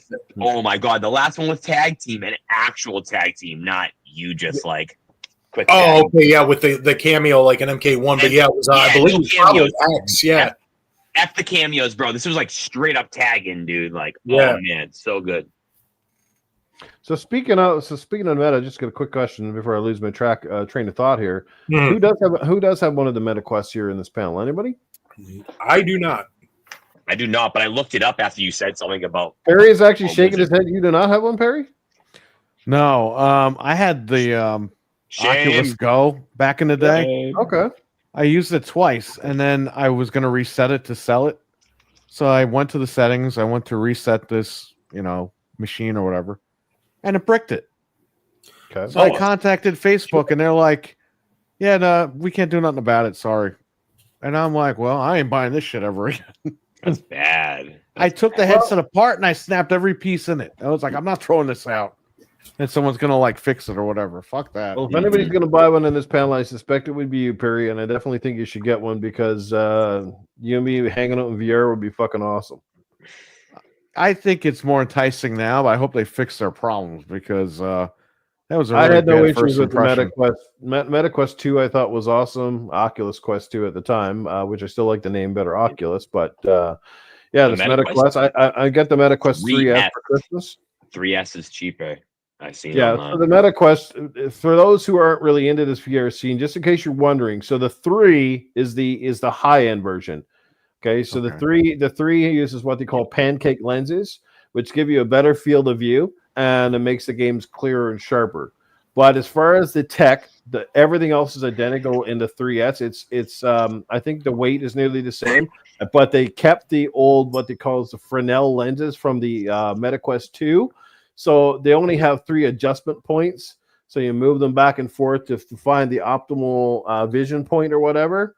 So obviously that's how they cut down on the cost because the pancake lenses are a lot higher fidelity and the resolution is higher on the MetaQuest 3. So if you guys are wondering, that's why, because I was a little confused. It was like the 3S, and I was like, why is it cheaper if it's the 3S? Because you're thinking it's going to be an upgrade, right? Yeah. It's not really an upgrade. It's just a more affordable version. But it does have better games. I mean, obviously that Batman game, I don't think you can play the Batman Arkham Shadows game on an Oculus Quest 2. It's made for the 3 and the 3S. And again, it's just going to look a little sharper on the 3, but will still run and look really good on the 3S if that makes any sense. So if you want to jump into the game, if you don't want to spend, a shit ton of money, the 3S is the way to go. 3S to try. And 128 gigs is a lot better than the Oculus Quest 2 when it came out. I remember the first one that I bought, I think it had like 32 gigabytes. It was crazy. There was a 32, there was a 64, and I think their top one was 128 if I'm correct. Jesus. So now the 3S comes with 128 built in, or you can get the 256 megabyte version. I think it's 256 or 512. 512, I think, something like that. But yeah, you get my drift. It's an awesome machine, though. There's a little thing in there called Horizons that you definitely want to try if you get one because it's just incredible. The social experience is off the hook. Huh. It's wild. Even if you're not into gaming. Like, just all you need is that, and then get the game Walkabout Mini Golf to play with your friends. It's fucking insane. They sell a mini golf club for the Quest. I'm looking at it right now. It's $100. Oh, damn. Jesus. It comes with a little grass mat they could stand on. Nice. Give you the real feel. Yeah. Oh, yeah, that's cool, man. Real feel getting caught in a sand trap. Let me just tell you, the first course, you're on top of these fucking mountains, and it's like playing golf. So if you got the fear of heights and you're looking over the side, it's like, holy shit. That literally feels like you could walk off the cliff. It's crazy. Jesus. Yeah, but it's awesome. Anyway, not to get off topic here.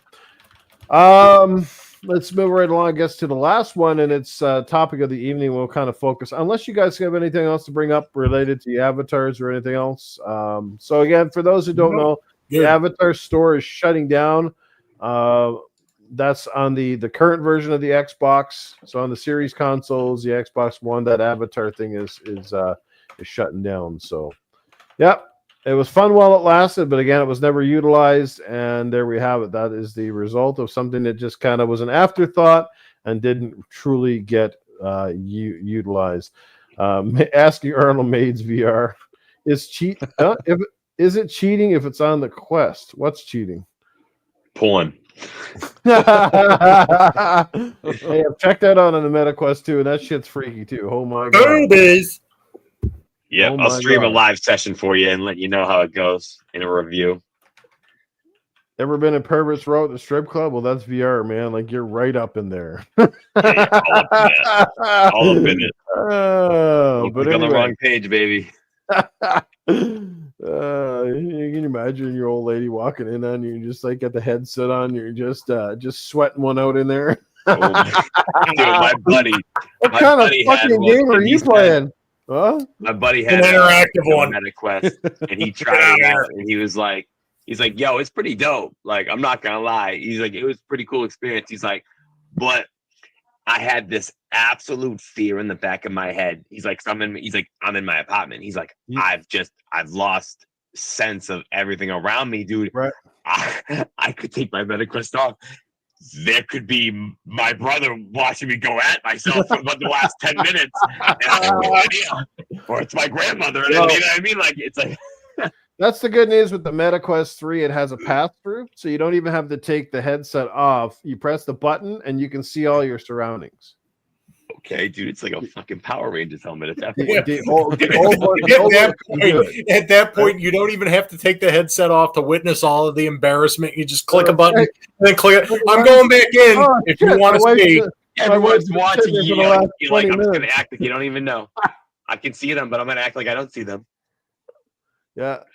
Nobody's here but me. You're gonna read an article in 20 years. A lot of the divorced couples are because like somebody got murdered while they're wearing a Quest.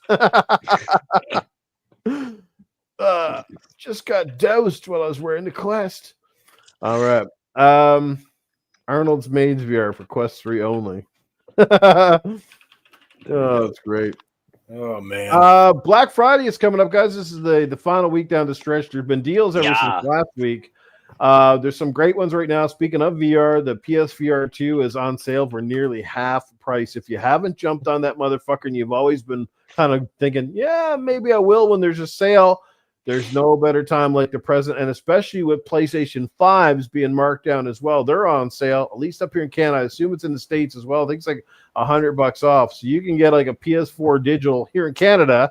You can get a PS4 digital. I think it's for $470, which is not bad, which is pretty good.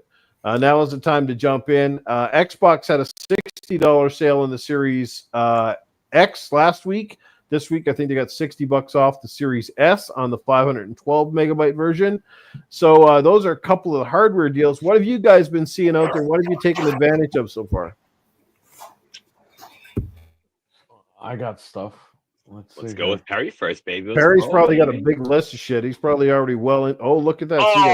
This was $30. Like I said earlier. I want that game so bad. It's $30 on all platforms. Oh, wow. Holy shit. Dude. Steel. You know what's funny? That Sonic game, oh, man, it's so good. I want it. Astrobot is on sale right now, guys. So pick that up if you haven't done so already. I got Dragon's Dogma for $40. Nice. On Amazon. Steel. I got Star Wars for $40. Nice. That's a steal. They overnighted me this Walmart. I picked up another copy of Silent Hill 2 Remake for $30. Oh shit! Oh nice. I seen that. Damn. I seen that for $30. That's a good Avatar game was $20. Damn. Bye. Perry wins Black Friday so far. He's off to a good fucking start. I was gonna say he's already got everybody's list going. $30. Not even Black Friday yet. Fucking Perry, Santa Claus over there. Jesus Christ. South Park. $8. Actually, it's not a bad game. I have it on the Switch. Not bad. Not bad. It's a good bit of fun. And I got that's a haul, Perry. Fuck yeah, bravo, man. That's I got the new Alone in the Dark game for $15 on Steam. Oh my god. Two Pad Stacks got a question for you. Is Outlaws as bad as people say? And well, Perry apparently seems to like it decently. They updated it, I think, with like the stealth. If someone could correct me if I'm wrong, but I thought they updated it to take away like an aspect of the stealth where if you were caught, it wasn't like a put your hands up and you have no other option, you restart it. But I think it allows you to play it out now. Like you can either there's no like freeze frame. Like you can either shoot or you can kill. Well, see, I've heard that same thing. That's a good update. That's one I can get behind. It's not Star Wars. Like some people just can't mess with stealth. I'm not great at stealth. Like I can get it done if I need to, but I'm too impatient. That's what happens to me. I try it, and then I start to get impatient, and I start doing stupid shit. And I just want to stop popping people left and right. You're talking about Star Wars? Yeah. Yeah. Oh yeah, I got caught a couple of times. I'm fighting people. Yeah, so you can fight the way one time. This thing, oh my god, I got so frustrated on it. I was like, I need to put you down.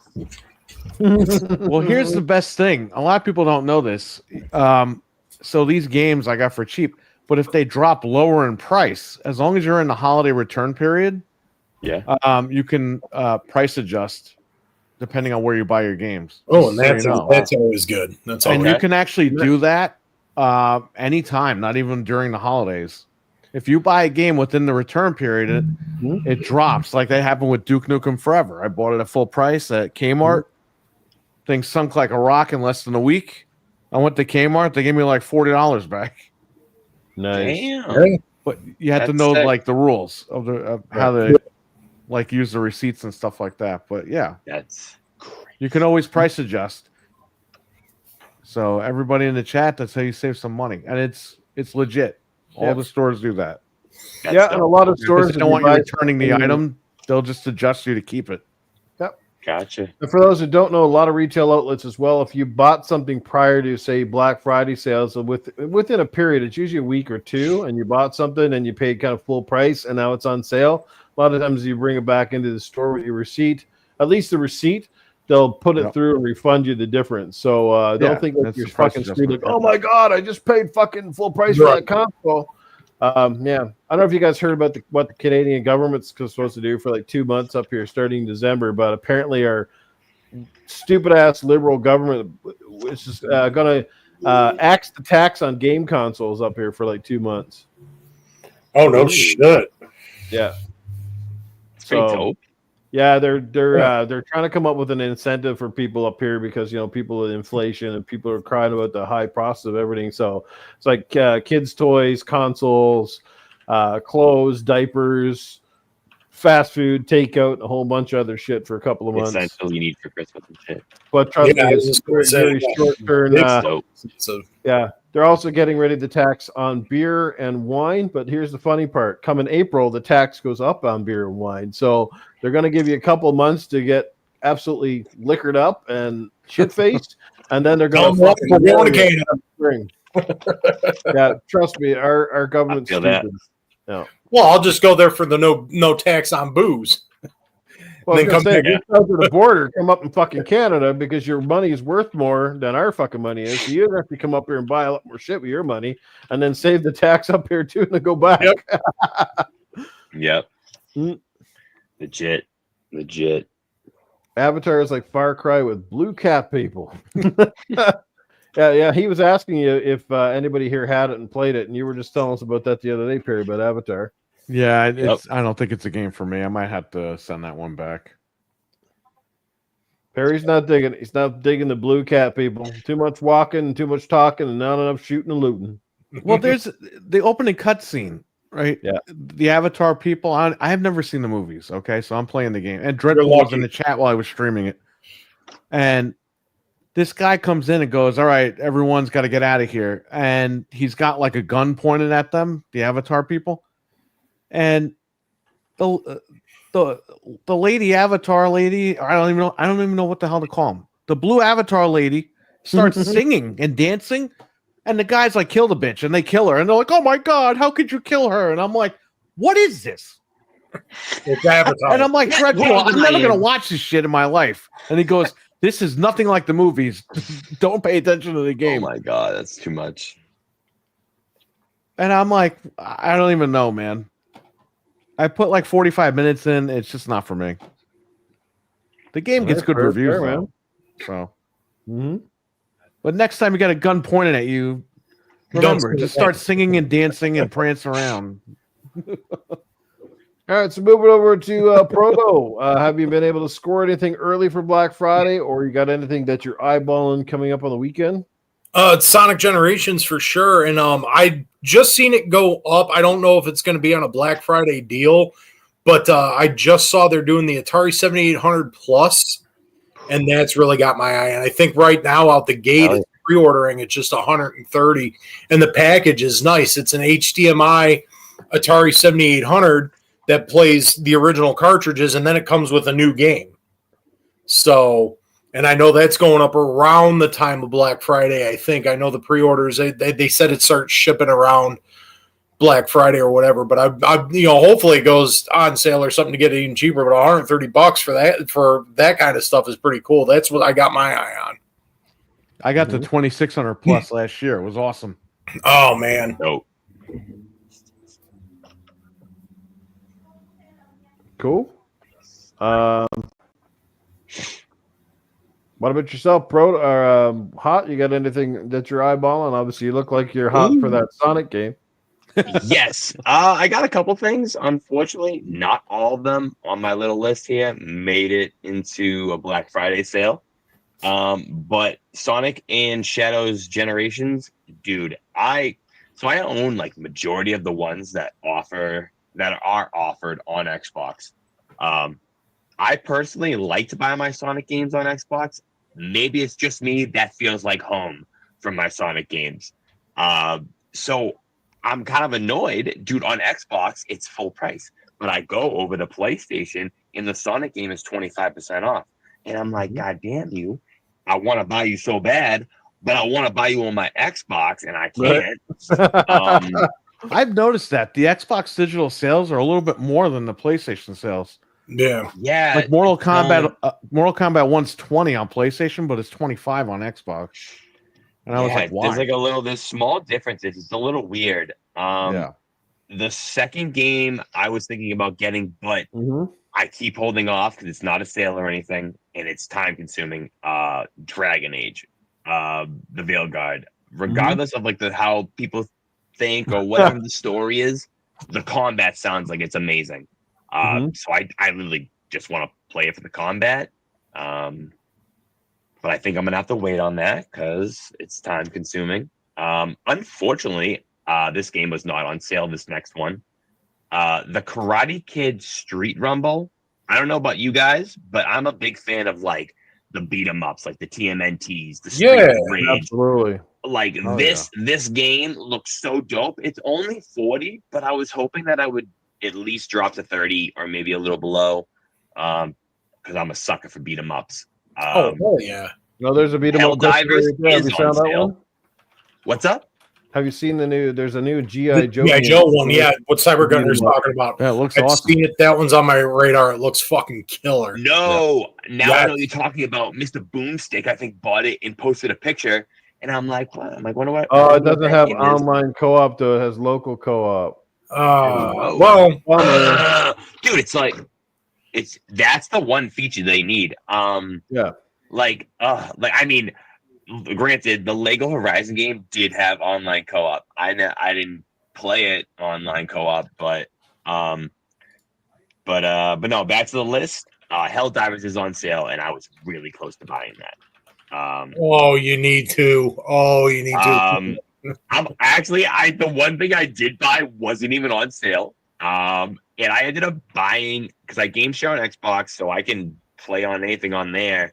But I ended up buying Call of Duty for my PC just so I could play on here. Granted, I could have PC Game Pass, but I just wanted to buy that game just outright, and then I would be able to play it.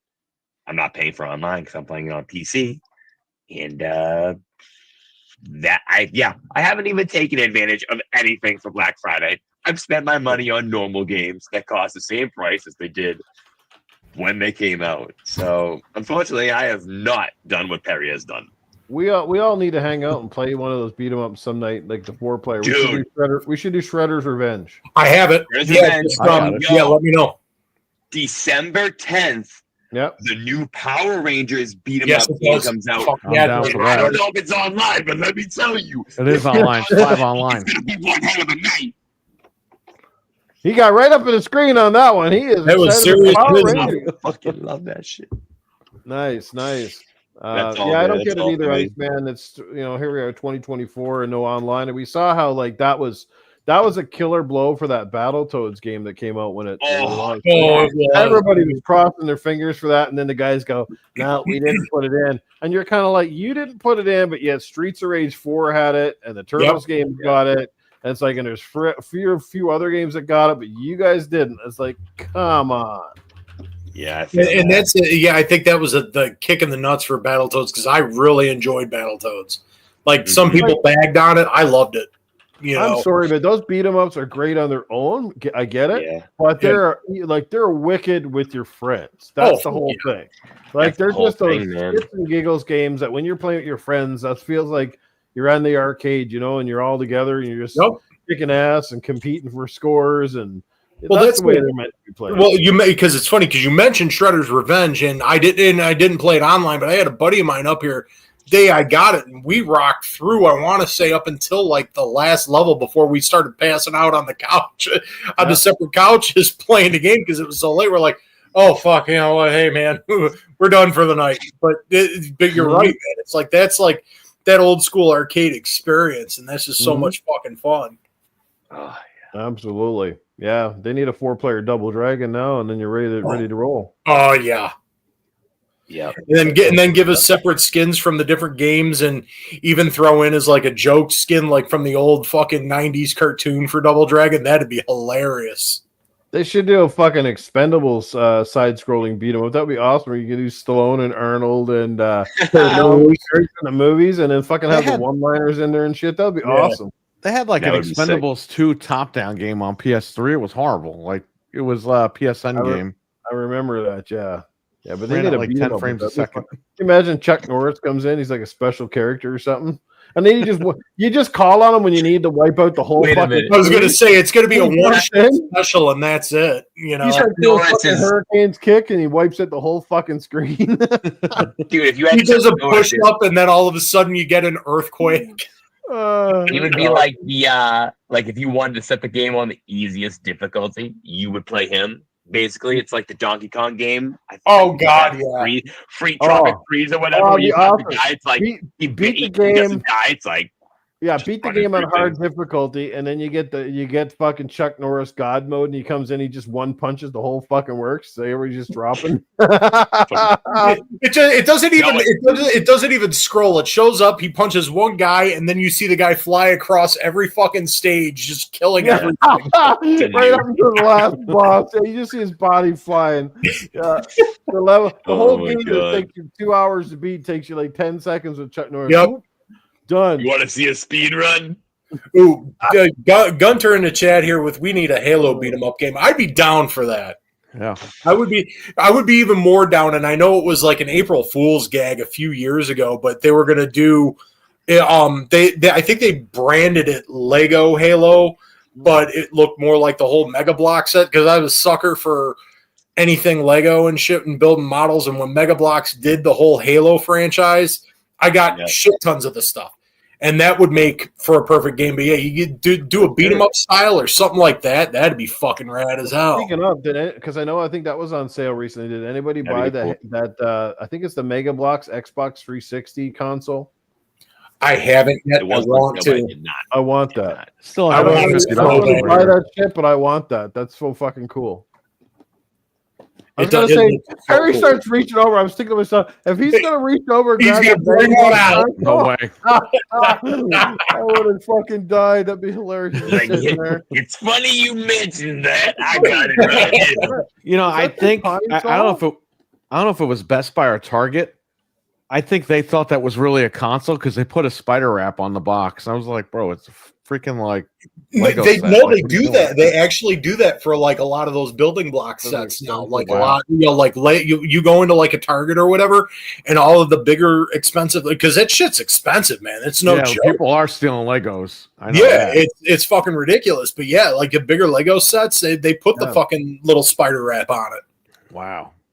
Mm-hmm. No, I mean I love it. The beat 'em up section. I'm glad that it's sort of having a resurgence the last couple of years. You know, hell yeah, yeah, it's great. I love those series. Like I said, that to miss out on online when it's just so obvious is just crazy. It can't be that fucking hard to do for a side-scrolling game, which takes like one fraction of any processing power these consoles can do. So what's the real deal, right? It's just and then on top of it, most of them are done in 16-bit style anyway. So it's like you're not using fucking any memory for fucking pushing graphics or whatever. Even if you are pushing that shit, 4K 60 frames a second, it's 16-bit fucking graphics. Make this shit happen for online co-op. I mean, that just makes sense because nobody sits on the couch anymore. I miss that shit. Nobody couch co-ops anymore. But fuck, if we're gonna do it that way, make it happen. Mm-hmm. Yeah, absolutely. That's why I liked Warhammer 40K. Was it Space Marines 2? Oh, I gotta get that game. I think that's that's another one that's on my list. In a co-op experience with one other friend, just like, same shit, same fucking shit. As for myself, I got to say I'm a little late to the party. I didn't take advantage of any sales yet on this Black Friday so far. So we'll see what happens coming up on the weekend. Like I said, there's a few games I think that Perry even showed off there that I might have on my radar, but we'll see. We'll see where the finances are. Right now, I gotta try to upgrade my Game Pass to at least Ultimate because I'm on the Core, which basically offers me shit all. Yeah. So I need to upgrade to Ultimate. So that way, I mean, I'm a Core is good for almost a full year yet, but I need to upgrade to Ultimate because otherwise I can't get Call of Duty unless I go buy a full digital copy. But why pay fucking $90 Canadian when I can just play the game for 20-something bucks? Exactly. Right? If you're on console for Game Pass, you have access to it because that's how I got it. So it's it's the $10 tier. Yeah, but not on Game Pass Core. It's not. It's not. No.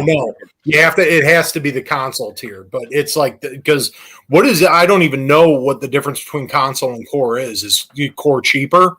So Core is basically like the old Xbox Live Gold used to be. Okay, it allows you to play all your games online with all your friends. Allows you to do the Xbox party chats, but it gives you no access to day and date games. Oh, it gives you like 25 or 30 pre-selected games that Microsoft has chosen at random. Some are old, some are kind of newish. Most of them are indie games. Like they even have Halo 5 on there, and Gears 5 is on there, and Forza Horizon 4, like for some of the big game names examples. But that's pretty much it. So you can't play. Goddamn cats and are going fucking bonkers, knocking shit down. No, damn, fucking cat. Fuck off, puss. Fucking that pussy's going wild. Pussy gone wild here right now. Yeah, what are you doing? Huh? Fucking taking invisible rats or what? Was it 3 months of Game Pass, $27.99 each on CD keys. Stack. Wow. Oh yeah. I dropped the link in the chat. Yeah, got you the guys link want to check in that the out. chat. That'll do. Cool. I might. Well, So if you're does that work in Canada? That's the question, because up here, I can't use American codes for shit. Well, they have worldwide codes, and then they have American codes, and they have the American flag on the one that's only for America, and then the worldwide codes are just not. There's no flag on it. So just double check and read everything before you buy anything. Yeah, they offer everything. I got a $30 US credit in my Xbox account. Can I transfer that to any one of you guys, or because I don't know how to use it? I don't know how to. You get to use it up here, but it's still in my account. I'm not sure. No. Yeah, I'm not sure. Maybe try to gift somebody some. Yeah, that's what I was saying. Like, if I gift it, I'd rather give the $30 credit to somebody like one of you guys instead of just sitting there wasting it. I can't use it. Apparently, I can't. When I go to check out at the store, it doesn't allow me to use it because it's US dollars. Huh. Probably. I mean, ideally, you would think that you would have to gift it or gift a game to somebody in the US. Right. Yeah. But maybe I can't do that either. I can't go buy a game with it and then gift a game to the US. It doesn't work that way either. We've tried this in the past. That's why when I did game giveaways on this channel, I would always have to do I would have to buy a physical copy so that way I could ship it to the US, right? Yeah. But if it's US dollars, does that make it different? Because it's got something to do with the tax rates and shit. That's why they don't allow it. So weird. I don't know. VPN's a cyber gunter.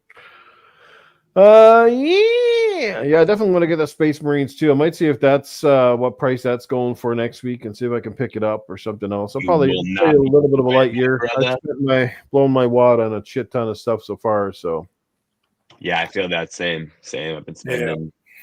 Yeah. So cool. Anything else? Anybody else score anything cool or got anything on the radar? Anybody in the chat score anything fucking cool, or maybe something out of the blue that nobody even seen that's out there, or you're planning to buy?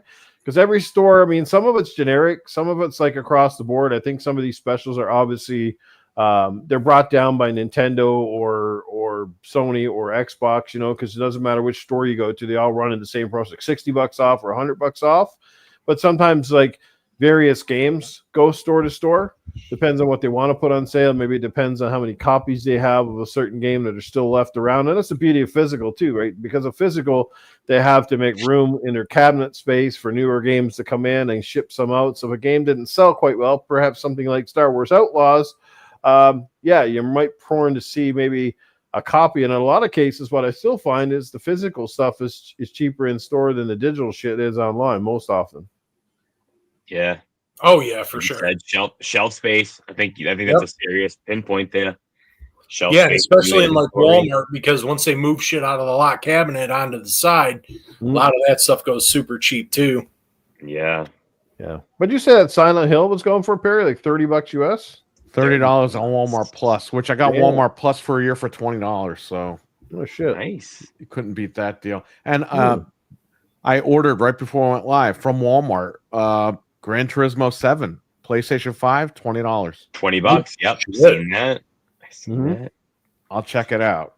Hey, if anyone's looking for a quick single player, because the multiplayer is iffy, and I said it last week, I know that Suicide Squad is on sale.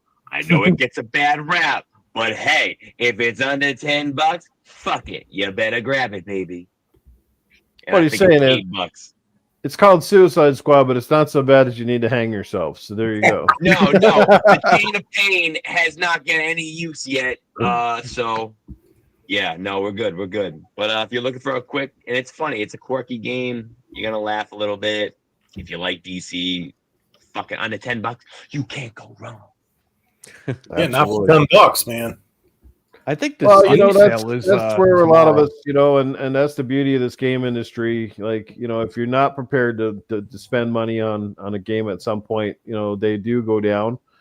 And sometimes a game is definitely worth it when they're $20 or $30 or whatever it might be. And I'm not here to ruin anybody's fun. Whatever floats your boat. If you're loving it, you're having fun with it, and the more power to you. I like games that other people don't like, and I could give a shit if you don't like it or not. If I like it, that's all that matters. It's my money. And if I don't like it, guess what? I could trade it. The downside of buying some of these digital games, but I guess there is a certain thing as the refunds on digital, because that was always one of my concerns. You buy a game that you don't like digitally, you're kind of like, am I fucking stuck with it? Well, there is some cases where you can refund it, up to so many hours played, or like a week after 10 buying hours played, or 14 days if you have it 10 hours. But on PlayStation, I think Xbox is 2 hours, but they will refund you. But you just can't abuse it. Like you can't buy like 5 games and refund them all at once or whatever, or in a row. It's got to be there's got to be some sort of time that lapses. Iceman says 24 hours. Yeah, when I did it was. It was 2 hours, but anyway, Microsoft on a case-by-case basis. Sure. Yeah, Microsoft will refund you. They'll put the money right back in your wallet on your Xbox.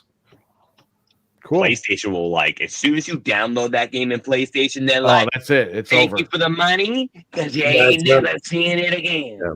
Yeah. I'm gonna take all that Avatar money they're supposed to refund us. I'm gonna buy a set of shoes for my character in Fortnite.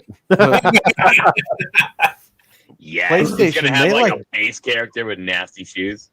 Yeah, they extort your account over there on PlayStation. Like, your account will get hacked, and you'll call up and be like, "Hey, I didn't buy this," and they could see that you didn't buy it based on the IP, and they're like, "Oh no, like you're still gonna keep it on your account, or else we're gonna ban your account if you do a chargeback." Like, they're really shady like that, man. Oh yeah, that's why I don't even deal with that. Yeah, thank God I've had none of that bullshit on my account yet. So knocking on wood, man. Yeah, knock on the wood. So far so good with Sony on that side of things, but then again, they try to hack my account and buy up a bunch of games. I'm broke. Jokes on them. Card's already on the limit, buddy. Ain't much. Yeah, that's it. It's like I always use digital cards when I buy digital games. I don't even have my card on there. After that 2011 hack, I was like, nope, never again. Yeah, I'm totally with you. A lot of times, if you can, just try to use, go to the store and buy a digital card and just use it. Then you don't have to worry your credit cards being fucking used all the time, used or abused. Because, like I said, there are security breaches. It happens. It's happened before, and I guarantee you, not the last time. Right? Oh, yeah. So right. Yeah, we all remember that infamous crash of, was it the PlayStation Network that went down, like, or was it all the networks? Was it PlayStation? It was because it was on the PS3. Yeah, it was. Remember, right around Christmas time there one year, wasn't it? Yep. It went down for like 2 weeks or something. Yep. Oh, I was pissed. My buddy's brother had a PlayStation 3, and I was already 360, so I was like, well, I had both. I had both, but at the time, because I had some kerfuffle with Microsoft's customer service, and that's why I jumped out of the Microsoft pool for a while, and I was just playing on PS3. But I remember that fucking crash, and oh man, was I hot! And I ended up having to actually, due to that breach, I ended up having to have a new credit card reissued because of that. Yeah, yeah, it was gnarly. Mm-hmm. That is nuts. That's crazy. All right. Any further thoughts on any other gaming topics or any more on the Black Friday stuff? No. Everybody's shaking their head? Okay. Well, we are at we're at the 2-hour mark of the show, which means it is time to wrap it up and call it a night. And which means it's time to dim the lights, take the clothes off. It's time. The wife's waiting for me, guys. I can't speak for you, but when my fucking clothes off, you better have the lights off. That's for fucking sure. The gaming after dark. So it's like, no, we're leaving the lights on, honey. You're witnessing all of this glory. Wait a minute. We're not doing any gaming. We didn't say any gaming, honey. Great question, Ice. When is the next game night? I wanted to say a shout out to that, by the way. Shout out to Game Complainerz. Also for the last weekend on Saturday, we did the Mario Kart night, and it was really good. It would have been a little nicer if we just had got a couple more people. We could have rounded because you can have 12. Yeah. But regardless, we did have a pretty good crew. People came out, went off without a hitch. We had a shit ton of fun. It was Iceman was there obviously, and Iceman kicked their ass. I think he fucking took the gold medal in every Mario Kart thing, which is very impressive considering like it's not really an easy game to consecutively get gold in because there's so many unpredictable factors. But no, we had a blast. The races were close. It was a lot of fun, and we definitely look forward to doing that again. And perhaps we'll do a few different Switch games along the way as well, like maybe a Splatoon night or some other multiplayer game. Actually, that was a game on my list. I want to get that Mario Party Jamboree because you can actually play online multiplayer with up to 20 of your friends, and I think that would be a fast game to play. And it comes with like a 3-month free subscription or whatever, maybe a month, maybe a week, or whatever it is. So all y'all in the chat, physical. Pick that game up if you get a chance. If you're in the United States, Mario Jamboree is $47.99 on Woot, which is Amazon's other website. Okay. However, they might send you the region-free version, which doesn't come with the online subscription. So just be aware of that. You'll get it for cheaper, but you won't get the online. No, like I said, Nintendo Online is not that expensive no matter how you look at it. So go up and pick yourself up on like $20 or whatever the fuck it is for the whole goddamn year.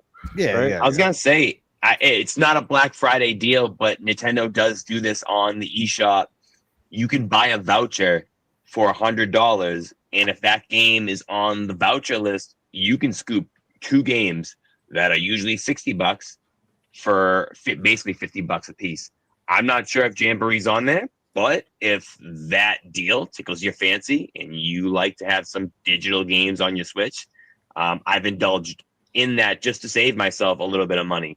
But like I said, it's digital only. So if you're a physical guy, maybe not in your realm, but it is a possibility if you're looking to get 2 big blockbuster games and maybe they're not on sale or maybe you can't find them. That's a good thing to know. Newegg has a sale, by the way. For $88, you get a $100 Switch digital code. I did that earlier because I picked up Marvel vs. Capcom digitally on my Switch.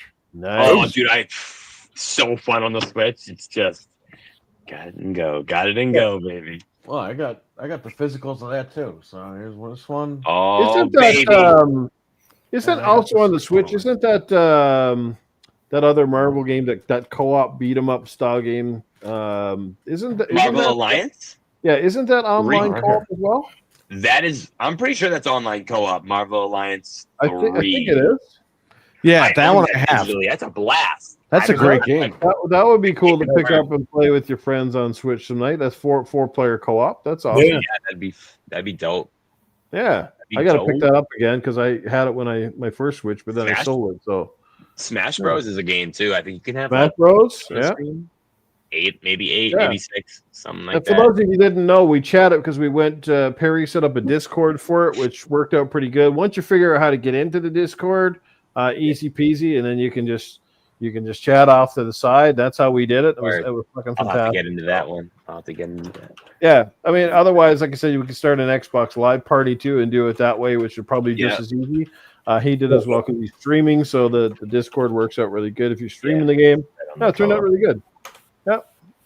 Sweet. Mental 9R, it's a refurb on a Portal. I wouldn't worry about it being refurb too much unless the screen is cracked or something. I would say somebody was just they brought it back because they didn't fucking understand how it was used. And also using it, but I wouldn't worry about it refurb because it's not really like a full-fledged console. So as long as your screen is good and your controllers aren't drifty, then I'd say you're good to go. Frank and I bought refurbished Portals this week, and because I had about $46 in GameStop coupons. Yeah. So they had it for like $170, and then I had my coupons. I walked out of it paying like $130 for this thing. Oh, I already had one. Yeah. But I was like, I'll get an extra one for work because it's cheap. Mm-hmm. And it's beautiful. It's used, but it looks like it's brand new. And I did the cloud streaming directly from PSN. Mm-hmm. Perfect. Dude, I brought a fucking Dell Intel i5 Inspiron fucking PC off of Amazon like 6 months ago, and fucking thing is awesome. It's a refurb, works perfect, looks brand new. There's like not a problem with it. It's perfect. It's got an Intel i5. It's got 16 gigs of RAM. It's got I think it's a 256 solid state drive.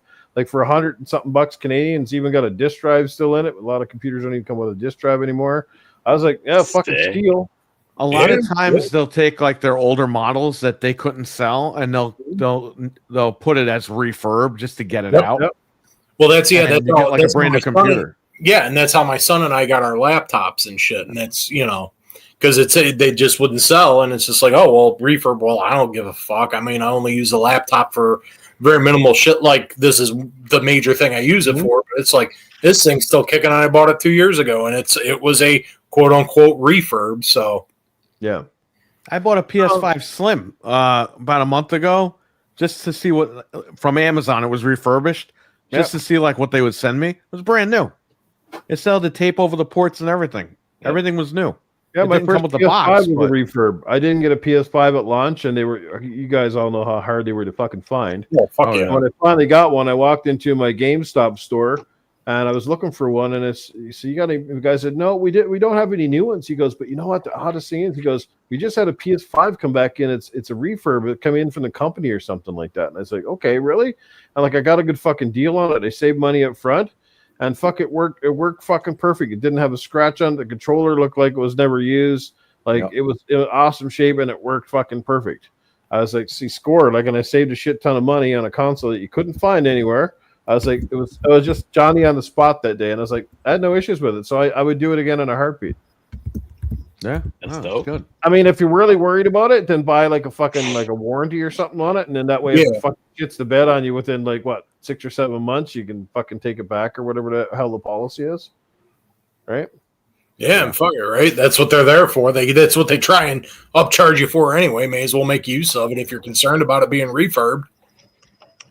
Yeah, no, if it's under $200 mental and you can get one, man, go for it because you'll enjoy it. And that, especially now that Sony's got the beta for the stream anywhere without using a console, like fuck, that's huge, So yeah, it works pretty fucking well. I'll tell you, in my house, it works pretty damn good. And I saw guys on trains in different fucking countries using it in places where, as long as the Wi-Fi is good, you're pretty much good to go. Doesn't mean you won't have issues with some of the games, or might be a little blip here in the radar, but as long as it's pretty steady for the most part, I'd say you're good to go. Cool, man. Well, anyway, we're going to wrap the show up. But before we go, it is that time of the night to bring in a lovely cast of characters who are always on standby. Who would you like to hear from this week? We got Safe House in the building. We've got Cletus Dunmore in the building. We got Arnold Schwarzenegger standing by, who's always the fan favorite. And if you need it, Handy Andy could probably come out here and say a few words, even though Handy's been off camera for a while, but he is coming back. Don't worry. Who would you like to hear from today? Do you guys have any questions for these guys? I think somebody in the chat earlier mentioned something about that whole, what is it, MetaQuest something for Arnold.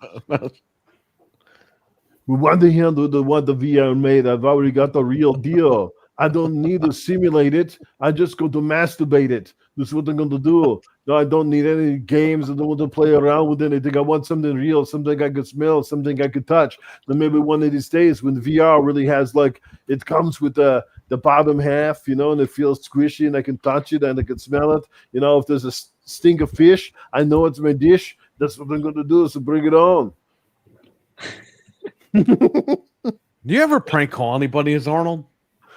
I have not. You no, just call like a pizzeria and just order pizza as Arnold? I only did one time. I went through a McDonald's drive-thru, and in a drive-thru, I ordered a Big Mac combo in Arnold, and I even said, and I want to know. I said, what is up with the special sauce anyway? What's in there, right?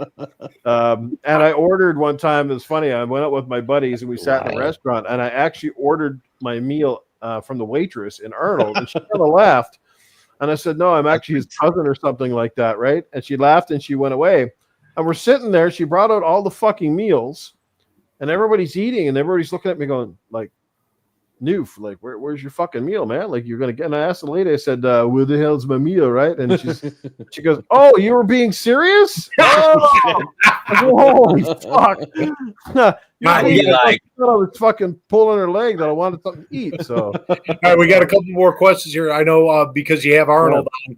Iceman wants to know if Arnold wants to work for Sony now that they got the open spot. We got one from Stevie Mac first. Oh, are you doing Cletus first? Yeah, we'll do Cletus first. Okay. Oh, that's a good question. Great question, Stevie. Which in the United States, we've already had ours up here. We do ours at the end of October, use it at the end of November. How does Cletus like the stuff is turkey? Well, he's fiddly the Cletus here, stuffing the turkey. That's a great question. Our cigar, we got a lot of turkeys on my farm, and some of them are quite big. But I do like to stuff my turkey. Now, I won't tell you what I'm going to stuff it with, but let me tell you, what you got to do is you got to stick it in a finger, poke it in a hole, and then wax it with your dick until you lose your control. That's what you got to do. Just like the Wicked Hot, let's do it on the screen. You got to grab it, you got to spank it, and then you got to thank it. That's why Thanksgiving is all about. Put it on the table and spin it all about. Come on, Granny. Open up that son bitch. I'm going to fuck the hell out of that. That's right. We fuck it, we eat it. That's what we do. That's right. It tastes bitter. That's why they call it stuffing. I never said that the gravy was going to be brown. Well, here's a plus. It's definitely not dry. Oh, it's not dry in my fucking house, let me tell you. I got turkey grease on my dick for the last 10 years. Fucking you just use a strong hand. Oh, I know. I got my strong hand. Is that the new Beetlejuice? Has been preparing that turkey for like it's a new one. It's out? It's been I out. didn't know it was out yet. That's fucking crazy. Goddamn 4K too. Shit, God damn, I love me some 4K movies, dude. That's fucking baby. Yo, the Goonies 4K is on sale. Wario posted that. I think it's like $10. All right, what else? We got some more questions. I got to scroll up here. We see we got a couple more here. Yeah, Arnold. Here we go. That's a question from Iceman LMH. Read it out, Mr. Game Complainerz. Oh. Iceman, LMH. Arnold, do you want to work for Sony now that they have an open spot? No, I don't want to work for Sony now. I don't care how many spots they get open. I don't want to work for those guys. They're scumbags. Honest to God, they want to rip you off. No, I'm all about the deals on wheels, baby. That's how they roll. I mean, gaming is expensive. Now, honestly, I don't care what they want to do, but I have no interest in working with them. I'm a little too old for all the shenanigans. And, of course, even Yoshida, he's stepping away from them now. So you got to wonder what's going on. I mean, Layden stepped away, and then Bobby Ryan or whatever the fuck his name is, he stepped out. I think it's Ryan or whatever the hell his name is. And, of course, now Yoshida wants to go. I mean, everybody's leaving the place. I mean, what the fuck? Are they going to hire Phil Spencer? Is that what's going to happen? Maybe Phil's going over there. That's why he's losing all the weight. He wants to fit in over there. Who knows? Yeah, he wants to go over there to the Game Pass. He's going to make up the own Game Pass for fucking PlayStation. This is going to happen there. All right. We got any more questions there, guys? Or we're just about ready to call it a night? All right. Yeah. Shithead Yoshida. That's what I call him. I don't like to date hot MILFs. Coming in from Cougar Man 69. Who the hell would not want to date a hot MILF? You tell me that. I mean, unless you're playing for the other ball team, you don't want to play with the MILF, am I right? I mean, there's nothing like a good spot wrapped around a hot twat. That's what it's all about. I love a hot MILF, and I love them old. I love them older. They come with experience. They know how to touch his man's dingle-dong. You know what I mean? That's how they do it. You know, I want a woman that's like Stifler's mom. I'm going to make her very stiff. Let me tell you. To lay her on the pool table and give her my 8-ball. She's a dead body. Drop dingle-dong. It's so stupid. I think he's dead. There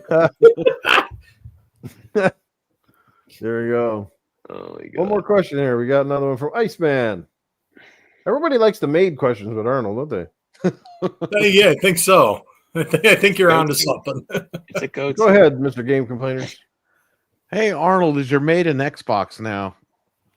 Well, they hell think the answer to that question, of course, is an Xbox. I mean, Xbox says everything is an Xbox. I've got Xboxes everywhere right now. I'm just like on the refrigerator. I got one on my toaster. I got it everywhere. Everywhere there's a microchip, you're going to find Xbox will get the drip. That's what's going on. Xbox everywhere, Game Pass everywhere. We're going to play games all over the place. I am going to get a couple of nipple clamps. It's going to have Xbox on it. I'm going to stick it on her, and I'm going to play some old arcade games. We're going to shift the joystick. This is what they're going to happen. Yes, I'm going to play Pac-Man, and I'm going to put some power pellets in a pussy. Oh. But are those nipple clamps hooked up to a car battery? Oh, fuck. Oh, man. We got one more. This one comes in versus Game Complainerz.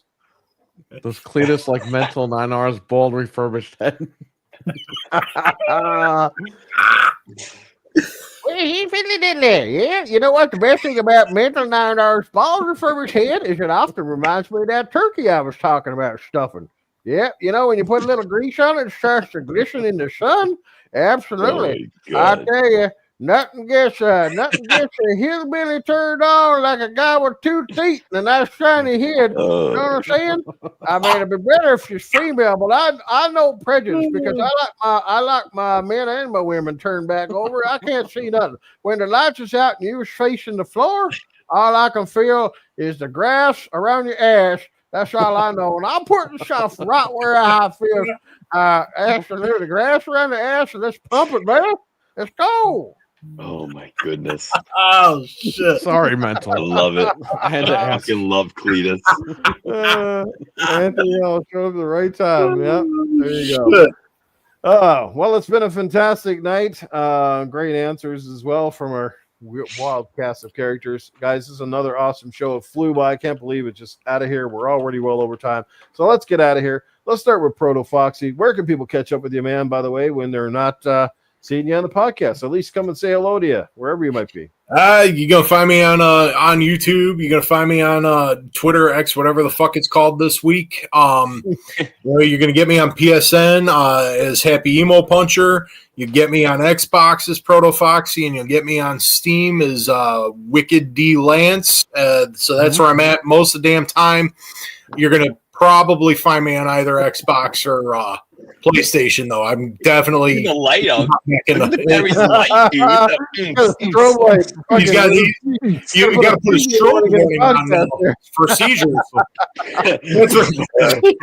$20 Home Depot. What is going on, dude? What is going on? That's new virtual boy. Hey, Yeah, you didn't even mention that in the Black Friday deals. that's where you're going to this before Black Friday. You can save money on your neck epileptic CJ. Is that your porno lamp? Now you see me, now you don't. Unfortunately, Perry's the camera guy. Better watch out for that boom mic arm. Iceman, no, we didn't say when the next game that is. We'll come up with something soon. Hopefully sooner than later, but we'll keep you posted as always. I'll send you a message or a DM on Twitter. But I promise you, we'll try to do it more regularly than not. I'd like to at least do something like that once a month. It doesn't have to be on Switch either, but I think the Switch is great because it's so chill, and the games that you're going to play on there are chill. I mean, everybody's playing Call of Duty all the time. It's nice to take a break from the shooter all the time, and it'd be nice to get more people into gaming. And I think the fear is a lot of times the community game nights is people are like, oh, you're going to play this game, that game, something else. I like them, but I'm no good at them, and you guys are going to kick my ass. That's the beauty with Mario Kart. It kind of gives everybody a fair chance. I mean, I think we all did pretty well the other night. We all kind of had some victories and decent placements, and we all were having a blast. And that's what it's about, having a blast. But like most of those games are so fucking chill. You pick them up and play, you're just having a good time. So we will do it more often. I promise you that. So yeah, chat, you guys are fucking amazing. Barry, let people know where they can catch up with you, my brother. Tomorrow night is our Thanksgiving episode around 9:30 p.m., 10 p.m. Eastern on the Game Complainers on YouTube. Gotcha. Fred is going to possibly pour Thanksgiving gravy on his head live on the show. I'm going to make sure I tune in after work tomorrow night. He's poured milk on his head. He's poured tons of stuff on his freaking head. This is Fred, right? Fred? Yeah, our buddy somebody Fred. Be licking it off. Fred, tell Fred he should get a big blob of fucking the stuffing and stick it on top of his head. He should get a little mini pool of gravy and jump in it. He would probably do that. Kiddie pools are on sale at Dollar General right now. I was gonna say we're probably going to go to like Best Buy and back the truck up to the back loading dock and be like, just give us the pallet of gravy for the value price. You know what I'd like to do? It fell off the truck. I'd like to get a giant see-through bowl, fill it with gravy, stick my ass in, and put it up to the camera and fart in it. Watch the gravy. Oh, man. Oh, wow. Well, Fred's not going to do that or he's fired.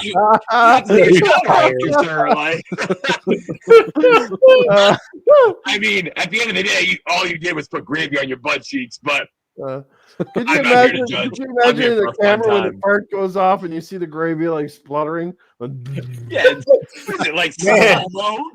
Man, the dingleberries after that. Ooh.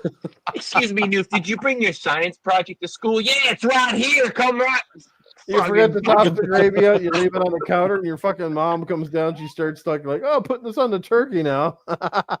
Oh. Don't worry, I just heated it up. It's got a bit of a wang to it. There's some farticles in there. Wow. Made with love. Oh my god. Anyway, go ahead, Game Complainers. You're on tomorrow night. Fred's gonna put gravy in his head. We'll be on tomorrow night, right here on YouTube, the Game Complainers, and then we're on social media, the Game Complainers with a Z because somebody stole our name. So there you go. You can find us there. That's it. There you go. And obviously, last but not least, Wicked Hot. Let people know where they can catch up with you and say hello. Maybe follow you on X or wherever they might want to be. Excellent. Well, I am on X, and my name is spelled the same way it is appearing on your screen. It's spelled the same way also on Xbox. Spelled the same way on PlayStation, but just no spaces. Those are the spaces and the places you can find me. Unfortunately, I don't have my social security card number of my Nintendo Switch to rattle off to you. So you have to grab that at a later date. But other than that, man, you can find me there. Always down to game, always down to chat. And we will see you guys next Tuesday. Absolutely. Same time, same place. We'll see you back here for episode number 9. There's been another Dynamite show. The chat, you guys, we love you. Thanks for being here and supporting. And again, spread the word. Let's get this out there. Share it out to as many people as you can. You know, let the community know, like, we're good guys. We're here to chat games. I think you can already see, you know, that we're not here console war and shit. We're talking about everything. We're having fun. And we hope that you enjoy the show. We hope you enjoy the way we bring our takes to you and all that stuff. The feedback is welcome as well. And we look forward to, look at that. Was that the Starfield? Oh, damn. Nice. Where's the black about 5 of these sealed, by the way. Nice. But we'll catch you later, guys, on the next one. Take care. Have yourself a great week, and look forward to the next show. Maybe you're telling us what games you might have scored for Black Friday after this weekend. And to all my American friends south of the border, please have a very happy Thanksgiving. We hope that you enjoy it with your family and friends, and you stay happy, you stay safe, stay healthy. We wish you all the best, and we'll catch you on the next one. Hell yeah. Yeah. Sounds good. Happy Thanksgiving, everybody. Take care, everybody. Gobble, gobble. Peace. Let's go eat some turkey now. Never mind where it came from. It tastes horrible. Who made this turkey?